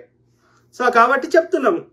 ఇప్పుడు ఇది యొక్క ఆర్యులు, ఈ రామాయణం, మహాభారతం ఆర్యుల పుస్తకాలు, హిందువులే కావు. హిందువులు అయితే హిందూ శబ్దం చూపెట్టండి, అందులో వేదాల్లో చూపెట్టండి, ఉపనిషత్తులలో చూపెట్టండి, రామాయణంలో చూపెట్టండి, మహాభారతంలో చూపెట్టండి, చారిత్రక ఆధారాలు చూపెట్టండి, రైట్? ఏ చరిత్రకారుని అడగండి, గుర్రాలు ఎక్కడ ఉంటాయి, వాటికి అత్యంత ప్రాధాన్యం ఎక్కడ ఉంది, ఎక్కడ ఉండేటి? భారతదేశంలో గుర్రాలు ఉండేనా? As per the research of the archaeologist and scientist everybody, ఇవి ఇప్పుడు కజకిస్తాన్ లో అక్కడ అప్పుడు ఓల్డ్ పర్షియా కింద ఉండేది. ఓకే, ఆ కజకిస్తాన్ లో ఉంటాయి. ఇప్పటికి కూడా వాళ్ళు గుర్రానికి అత్యంత ప్రాధాన్యం ఇస్తారు. మంగోలియాలో కూడా గుర్రాలు అత్యంత ప్రాధాన్యం ఉంటుంది. ఈ Mongol is nothing but Mughal యొక్క పూర్వీకులు. ఓకే, ఆ మంగోల్ రాజు ఇస్లాం ని స్వీకరించిన తర్వాత వాళ్ళు ఇది అయింది. ఓకే, సో ఇది చెంగిస్ ఖాన్ కంటే పూర్వీకుల పేర్లు మంగోలియా పేర్లే ఉన్నాయి. ఓకే, అర్థమైందా? సో కాకపోతే వాళ్ళు దే ఆర్ గుడ్ ఎట్ ఈ హార్స్ రైడింగ్, యుద్ధ నైపుణ్యాలు బాగా నేర్చుకున్నారు. క్రూరులు. ఆ విధంగా వాళ్ళు ప్రపంచాన్ని జయించారు మంగోళ్ళు. Okay, Mongol is nothing but Mughal యొక్క పూర్వీకులు. సింపుల్. సో అయితే ఈ క్రమంలో గుర్రాలు ఎక్కడున్నాయి? అక్కడ టర్కీ నుంచి మొదలు పెడితే ఇక్కడ మంగోలియా దాకా. అందులో ఈ కజకిస్తాన్ లో ఇప్పటికీ గుర్రం మాంసం తింటారు, గుర్రాన్ని పూజిస్తారు. సింపుల్. అంటే దాన్ని అత్యంత పవిత్రంగా భావిస్తారు గుర్రాన్ని. మరి అశ్వమేధ యాగం అనే కాన్సెప్ట్ మహాభారతంలో ఉందా లేదా? అది ధర్మరాజు ఇంకో రాజు చేసిండా లేదా? రైట్, అశ్వాన్ని వదిలేస్తారు. ఆ అశ్వం ఎంత దూరం పోతే దాన్ని ఎవడు ఎదిరించకపోతే ఆ భూభాగం అంతా ఆ రాజు పరిధిలోనే ఉంటది. అంటే అక్కడ ప్రజలందరూ ఈ రాజుకే ట్యాక్సులు కట్టాలి. రైట్. సో అంటే ఈ రాజు చెప్పిన శాసనాలు అక్కడ పాటించాలి అక్కడి ప్రజలు అని అర్థం. ఆ గుర్రాన్ని తీసుకొని వచ్చి దానికి యొక్క పూజ చేసి దాన్ని అంగరంగంగా వైభవంగా అలంకరించి తర్వాత రాణితోటి సంభోగం చేసి ఆ తర్వాత దాన్ని చంపి దాని మాంసాన్ని తినేవారా కాదా? ఇది వీళ్ళ యొక్క చెత్త పుస్తకాలు ఉందా లేదా ఇప్పటికీ ఈ ఆర్యుల పుస్తకాల్లో? రైట్. ఈ అశ్వాలే లేవు భారతదేశంలో. గుర్రాలు యొక్క ఏనుగులు ఉండే. మన యొక్క గ్రీకులతో యుద్ధం చేసిండ్రు. ఎవరు పురుషోత్తముడు గాని, మౌర్యులు గాని, నందులు గాని. ఓకే, ఎక్కడన్నా నీకు గుర్రాలు కనిపించినాయా? గుర్రాలు లేవు భారతదేశంలో. అర్థమైందా? ఏనుగులు ఉండే. ఎస్. కాబట్టి ఈ యొక్క గుర్రాల కాన్సెప్ట్ కానీ ఈ ఆవుల కాన్సెప్ట్ కానీ ఇవి భారతదేశం కావు. అర్థమైందా? సో అట్లనే భారతదేశంలో ఇనుము అనే కాన్సెప్టే లేదు. ఇనుము పనిముట్లు అనే కాన్సెప్టే లేదు. మెటల్. ఓకే, అర్థమైందా? ఇవన్నీ ఆర్యులయ్యి. నేను చారిత్రక ఆధారాలు చెప్తున్నా, నేను గాలి మాటలు చెప్పట్లేదు. సో ఆ రామాయణ మహాభారతం కూడా మనది కాదు. ఇండస్ నదికి అవతలి వైపు ఉన్నది ఆర్యులది. ఇక్కడ ఉన్న మూలవాసులది బుద్ధిజము, జైనిజము, ధ్యానము, యోగా, ఇవి మనవి. ఎడ్డిగాడిది కొడుకులక. ఎందుకంటే అన్ని వందల వేల సంవత్సరాల నుంచి ఆర్యుడు మన చెత్త నింపాడు కాబట్టి ఏడికిపోయినాయి.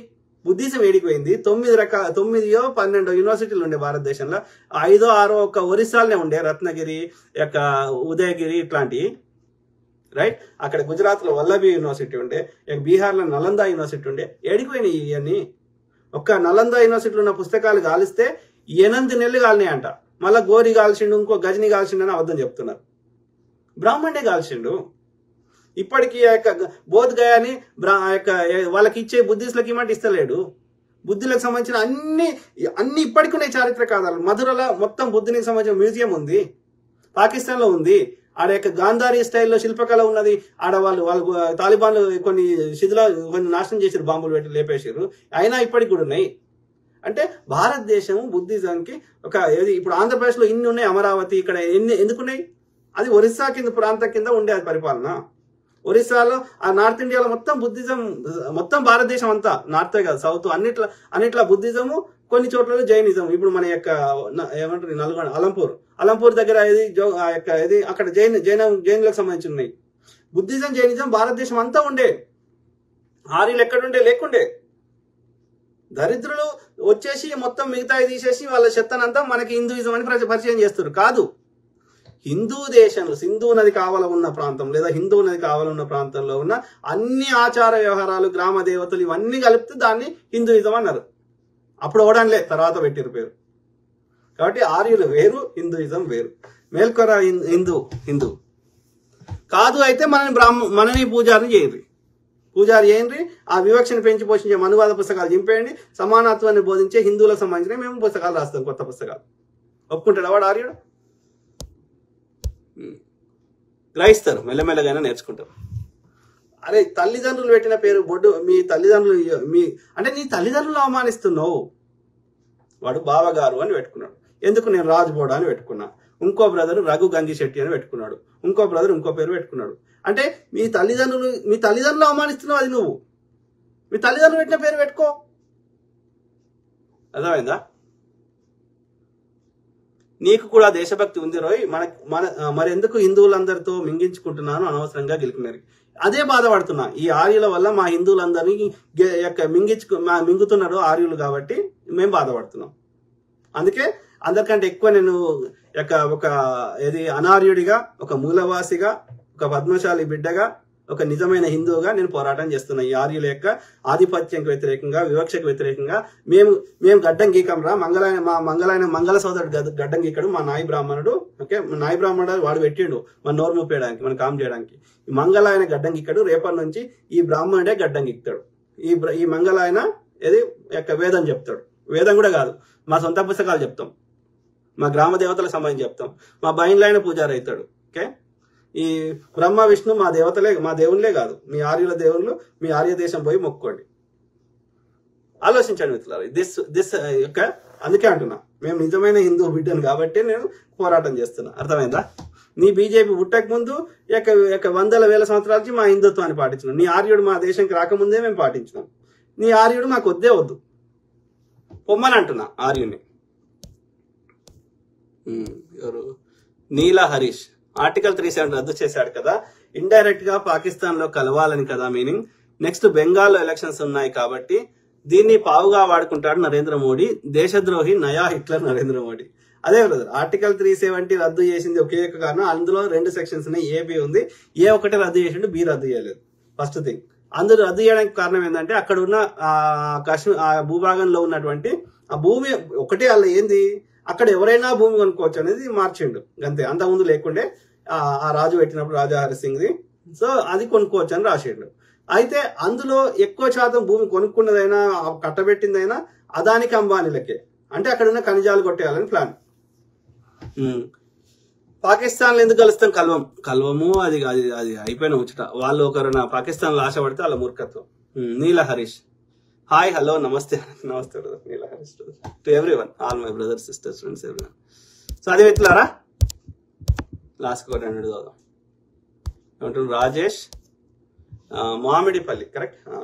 సో తిరుపతి కూడా ఒకప్పుడు బౌద్ధ ఆరామమని మీరు ఆ బాలాజీ విగ్రహము వెంకటేశ్వర స్వామి విగ్రహము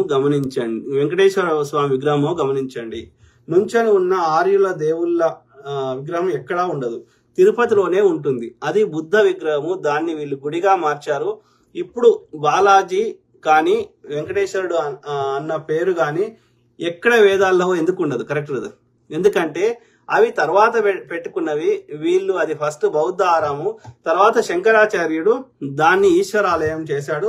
మెల్లమెల్లగా వెంకట ఈశ్వరుడు అన్న దాన్ని వెంకటేశ్వరునిగా అయింది. అదే బ్రదర్, ఎందుకుండయి అంటే ఎవరైతే ఇంతో అంతో పేరుండి ఈ ఆర్యుల యొక్క సిద్ధాంతాలను వ్యతిరేకించినరో వాళ్ళందరినీ విష్ణుమూర్తి అవతారం అన్నాడు. అట్లా అనకపోతే కొత్త మతం వస్తుంది. అప్పుడు వెంకటేశ్వర మతం అని కొత్తగా వస్తుంది, లేదా ఇంకో మతం అని వస్తుంది. బుద్ధుడి మతం ఎందుకు వచ్చింది? బుద్ధుడు చెప్పిన సిద్ధాంతాలు వీళ్ళ సిద్ధాంతం భిన్నంగా ఉన్నాయి కాబట్టి వచ్చింది. గురునానక్ చెప్పిన సిద్ధాంతాలు భిన్నంగా ఉన్నాయి కాబట్టి కొత్త మతం వచ్చింది. సిమిలర్లీ కృష్ణుడు డిఫరెంట్ గా చెప్తే కృష్ణ మతం వస్తుంది. వెంకటేశ్వర స్వామి ఉన్నాడు అనుకుంటే, లేడు అనుకుంటే అది వేరే ముచ్చట, ఉన్నాడే అనుకుందాం. సో అప్పుడు వెంకటేశ్వర మతం వస్తుంది. ఇవన్నీ డిఫరెంట్ వస్తే ఇవి ఈ ఆర్యులు చెప్పే చెత్త విష్ణుమూర్తి ఇంకోటో దానికి పూజించే వాళ్ళ సంఖ్య తగ్గుతుంది కదా.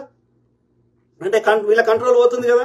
కంట్రోల్ పోయినప్పుడు వీళ్ళకి వచ్చే చందాలు, వీళ్ళతో చేయించుకునే అర్చనలు, లేకపోతే పూజలు, పునస్కారాలు, సత్యనారాయణ వ్రతాలు ఇవన్నీ పోతాయి కదా. కాబట్టి ఎవరైతే వీళ్ళ భావాలని కొంచెం భిన్నంగా ప్రవర్తించినరో, వీళ్ళని ఎదిరించినరో, వీళ్ళ సిద్ధాంతాలకు వ్యతిరేకంగా ఉన్నాయో వాళ్ళందరినీ కూడా విష్ణుమూర్తి అవతారం అన్నాడు. విష్ణుమూర్తి అట్లా అవతారం ఎత్తిండు, ఆ అవతారంలో అట్లా డిఫరెంట్ గా బిహేవ్ చేసిండు అన్నాడు. అంటే అర్థమైంది, వీనికి పట్టులకు వెళ్ళి నిచ్చుకుంటలేడు అన్నట్టు అంతే. అది గ్రహించాలి మనం. వీని చెత్తని తూచా తప్పకుండా పాటించినవాడు ఒక్క రాముడు మాత్రమే ఈ ఆర్యుల సిద్ధాంతాన్ని. అందుకని వాళ్ళకి దేవుడు అత్యంత ఇష్టమైన దేవుడు. ఇక మిగిలిన వాళ్ళందరూ అంత ఇష్టమైన దేవుడు కాదు, ఎందుకంటే వీళ్ళ సిద్ధాంతాలు వ్యతిరేకించారు. అయినా సరే ఎందుకు వాళ్ళ పేరు చెప్పుకొని బతుకుతాడు అన్నట్టు. కృష్ణుడైనా ఇంకోరైనా. రాజేష్ మామిడి పల్లి, ఆర్యులు అన్ని బుద్ధిజం అది ఆర్యులు కరెక్ట్, అది తర్వాత చేసిరు, ఎందుకంటే అందరు వెళ్ళిపోతారు బుద్ధిజం జైనిజంలకు కాబట్టి. ఆర్యులు అన్ని బుద్ధిజం నుంచే కాపీ కొట్టారు చాలా వరకు. ఇది మూలవాసులకు క్షుణ్ణంగా ఆలోచిస్తే బయటపడతాయి. స్వామి శరణం అయ్యప్ప అంటారు. శరణం అనేది బుద్ధిజం నుంచే వచ్చింది. కరెక్ట్. శివునికి సంబంధించిన అన్ని కూడా బుద్ధిజమే. బుద్ధుడు శివుడు వేరు వేరు కాదు, పేర్లు మార్చింది అంతే. ఇది బుద్ధం శరణం గచ్చామి అని మీరు క్షుణ్ణంగా మీరు చాలా గుళ్ళల్లో ఆయన మన బోధిసత్వుడు శివారెడ్డి బ్రదరు, కర్నూలు బ్రదరు, ప్రతి గుడికి పోయి ఆయన పుస్తకం కూడా రాశాడు. సో ప్రతి గుడికి పోయి ఆ యొక్క అన్ని ఆధారాలు పెడుతున్నాడు. ఓకే. సో ఈవెన్ ఆ బుద్ధిజం సంబంధించిన వాటిలో వినాయకుడు కూడా ఉంటాడు. ఈ యొక్క తారాదేవినే ఈ అమ్మవారు శక్తి స్వరూపిణి పార్వతీదేవి ఉంటది. సో బుద్ధిజాన్నే వీళ్ళు పేరు మార్చింది అంతే. సో అందుకే వీళ్ళకి మూలదైవం ఎవరు? ఈ బ్రహ్మ విష్ణువులే, శివుడు కూడా కాదు వీళ్ళకి, ఎందుకంటే శివుడు శూద్రుడు, ఇక్కడ మూలవాసి. రాజేష్ మామిడిపల్లి, నెహ్రూ గారు తను రాసిన పుస్తకం డిస్కవరీ ఆఫ్ ఇండియాలో రామాయణం గురించి చెప్పారు. రామాయణం అనేది దక్షిణ భారతీయులని అనగదొక్కడానికి రాసింది అని ప్రస్తావించారు రామాయణం గురించి తన పుస్తకం. Correct brother. ఆయన ఆర్యుడు, ఆయన కూడా ఆ సింధు నది కావాలా పరిపాలించిన ఎంతో మంది రాజులలో వీళ్ళ ఆర్యావర్తంలో ఒక రాజు అంతే. అర్థమైందా? రాముని యొక్క మునిమనుమడు లవుడు కొడుకు లవుడు తర్వాత మునిమనుమడు అయినటువంటి తక్షకుడే ఆ యొక్క తక్షశిలను పరిపాలించాడు. సో అంటే ఆ తక్షశిలకి అటుపక్క ఉన్న వాళ్ళంతా ఈ ఆర్యులు అన్నట్టు. Correct brother. వాళ్ళ ఆధిపత్యాన్ని మన మీద కొనసాగిస్తూనే ఉన్నారు. ఆ కొనసాగించడంలో సహాయ సహకారాలు చేసింది రాముడు ఈ ఆర్యులకి, మన మీద ఆధిపత్యం చేయడానికి. అందుకని రాముడు ఆర్యులకు దేవుడు, మూలవాసులకు కాదు. నీల హరీష్, అయోధ్యలో ఉంది కూడా రాముడి విగ్రహం కాదు, బుద్ధుడి విగ్రహమే. ఇండియన్ ఆర్కియాలజీ సర్వేలో కూడా బయటపడింది. అయితే దరిద్రం ఏంటంటే వాస్తవం ఇవన్నీ. అయితే దరిద్రం ఏంటంటే మధురాలో ఇప్పటికీ మ్యూజియం ఉంది, పోయి చూడండి. అయితే ఈ దరిద్రం ఏంటంటే ఇవన్నీ బయటకు రాకుండా దొక్కడానికి కారణము అన్ని డిపార్ట్మెంట్లలో ఉన్న అధికారులు ఆర్యులే. ప్రభుత్వంలో ఉన్నది, మినిస్ట్రీలలో ఉన్నది, జడ్జిలు, ఇవన్నీ సుప్రీంకోర్టులు, అన్ని కోర్టులలో, హైకోర్టులు, అన్ని కోర్టులలో. ఇవి కాకుండా ఆర్కియాలజీ డిపార్ట్మెంట్ లో ఉన్నటువంటి అధికారులు కూడా, నిర్ణయం చేసే అధికారులంతా కూడా ఈ ఆర్యులే. సో కాబట్టి ఈ ఆర్య సిద్ధాంతానికి వ్యతిరేకంగా ఎవరు ఏ వాస్తవం ఉన్నా అది బయటకు రానియారు. సో ఆర్యులు మొత్తం మనందరినీ 99% పీపుల్ని 1% ఆర్యుడు ఒక రకంగా అణగదొక్కుతున్నాడు, కంట్రోల్ చేస్తున్నాడు, వాస్తవాలు బయటకు రాణిస్తలేడు. సో మనలాంటి నిజమైన ఈ యొక్క మూలవాసులము, అనార్యులము, రాక్షసులము, అసురులము. వాడు సురాపానం తాగిండు, వాడు సురుడు అయిండు. ఓకే. సురాపానం అంటే ఇట్స్ ఎ డ్రగ్, లైక్ బాంగ్ లాంటిది. ఓకే. సో అది తాగి వాడు మత్తులో ఉండి ఆ యొక్క అందమైన స్త్రీలని బట్టలు లేకుండా నాట్యం చేయించి రంభ, ఊర్వశి, మేనక, తిలోత్తని వాళ్ళ కళ్ళు అరమోడుపు కళ్ళ ఉంటాయంట. అంటే చూసి చూడనట్టు ఉంటాయంట. ఎందుకుంటాయి దేవతలై? వాడు అన్నం తినడంట, వాడు వంటలు ఓడంట. ఎందుకంటే వాడు తిండి దాదాపు ఉండదు, దీన్ని సురాపానం మీదనే ఉంటాడు వాడు. అందుకని ఇట్లా హాఫ్ ఉంటాయి. అర్థమైందా? సో ఇది వాళ్ళ పరిస్థితి. అలా ఉన్నాయి, ఈ చెత్త పుస్తకాలు ఉన్నాయి, అంత చెత్త. అయితే వాడు మందు తాగినోడేమో మంచోడంట. అది మంచిది కాదురా అని శుక్రాచార్యుడు యొక్క రాక్షసుల గురువు చెప్పి, మూలవాసుల గురువు చెప్పిన శుక్రాచార్యుడు ఇది తాగొద్దురా, అది మంచిది కాదంటే మనం తాగలే. అందుకని మనం అసురులమైనాం. అంటే వాడు తెల్లతోలు ఉన్నవాడు మన మీద డామినేషన్ చేసిండు ఆర్యుడు అనేది మనం ఇక్కడ ఈ అన్ని పుస్తకాల చెత్తని బట్టి అర్థమవుతుంది. ఇవన్నీ ఆర్యుల పుస్తకాలు, మన పుస్తకాలు కాదు. నీల హరీష్, ఏ గుడిలో అయితే పురాతనమైన ఏకశిలా విగ్రహం ఉంటుందో అవన్నీ బుద్ధుడి ఆలయాలే. కరెక్ట్ 100%. ఏ పురాతనమైనటువంటి యొక్క గుహలు ఉన్నాయో అవన్నిట్లో వండి మీకు బుద్ధునికి సంబంధించిన దొరుకుతాయి, లేదంటే జైనులకు సంబంధించిన దొరుకుతాయి. ఎక్కడ పోయినా ఏ పురాణ టెంపుల్ పోయినా సరే, ఏ పురాణమైనటువంటి ఈ గుట్టల మీద కట్టిరు కదా టెంపుల్స్, గుట్టల పోయినా సరే ఇప్పటికి దొరుకుతాయి. వాస్తవం. ఐ కీప్ టాకింగ్, మాట్లాడుతూనే ఉంటాం మిత్రులారా. సో ఆర్యుల నుంచి మన యొక్క మిగతా అన్ని కమ్యూనిటీస్ ని ఇది క్షత్రియుడు, వైశ్యుడు, శూద్రుడు, క్రిస్టియను, జొరాస్ట్రియను, ముస్లిము, సిక్కులు అందరం అనేది మనం కాపాడుకుందాం. అందరం ప్రతి భారతీయుడు సమానమే. అందరం ట్యాక్సులు కడుతున్నాం. ఎవరి పర్సనల్ బిలీఫ్ సిస్టమ్, వాళ్ళ మతం అంటే ఏంది? ఒక జీవన విధానం, కొన్ని విలువలతో బతకడం. అంతే. నీకు నచ్చిన విలువలతో నీకు బతుకు. అట్లా బతకడం వల్ల నాకు నష్టం లేనంత వరకు నువ్వు ఏమన్నా చేసుకో, మాకు సంబంధం లేదు, నేను ఇన్వాల్వ్ కాను, అల్లకి రాను, సింపుల్. ఓకే, సో ఆ విధంగా మనము అన్నదమ్ముల లెక్క కలిసి ఉండవచ్చు. కానీ మనం ఉండనియాడు ఈ ఆర్యుడు. కాబట్టి ఈ ఆర్యుడిని తన్ని ధర్మేద్దాం. Okay, BJP RSS nothing but ఆర్యుడు. అది పెట్టిన ఆయన ఇద్దరు ఆర్యులు. ఓకే, వాజ్పేయి అనేట ఆయన ఒక ఆర్యుడు, మహోపాధ్యాయ ఆయన ఆర్యుడు. ఓకే, పేర్లను బట్టి చెప్పొచ్చు. ద్వివేది అంటే 2 వేదాల మీద వానికి పట్టుంది అని అర్థం. త్రివేది 3 వేదాల మీద వానికి పట్టుంది అని అర్థం. అట్లనే చతుర్వేది ఇవన్నీ ఉంటాయి నార్త్ ఇండియాల పేర్లు. అది కాకుండా ఇక ఈ పేర్లు పాండే, శర్మ, శాస్త్రి ఇవన్నీ చెత్తా చెదారం. Okay, Neil Harris, thank you. So I keep talking మాట్లాడుతూనే ఉంటా. ప్రతి అంశం మీద అవగాహన చేస్తా, అట్లనే మీ తరఫున వాయిస్ ఇస్తా. ఓకే, అందరు బాగుండాలి, అందులో మనం ఉండాలి. Okay, God bless all, take care and good night, bye.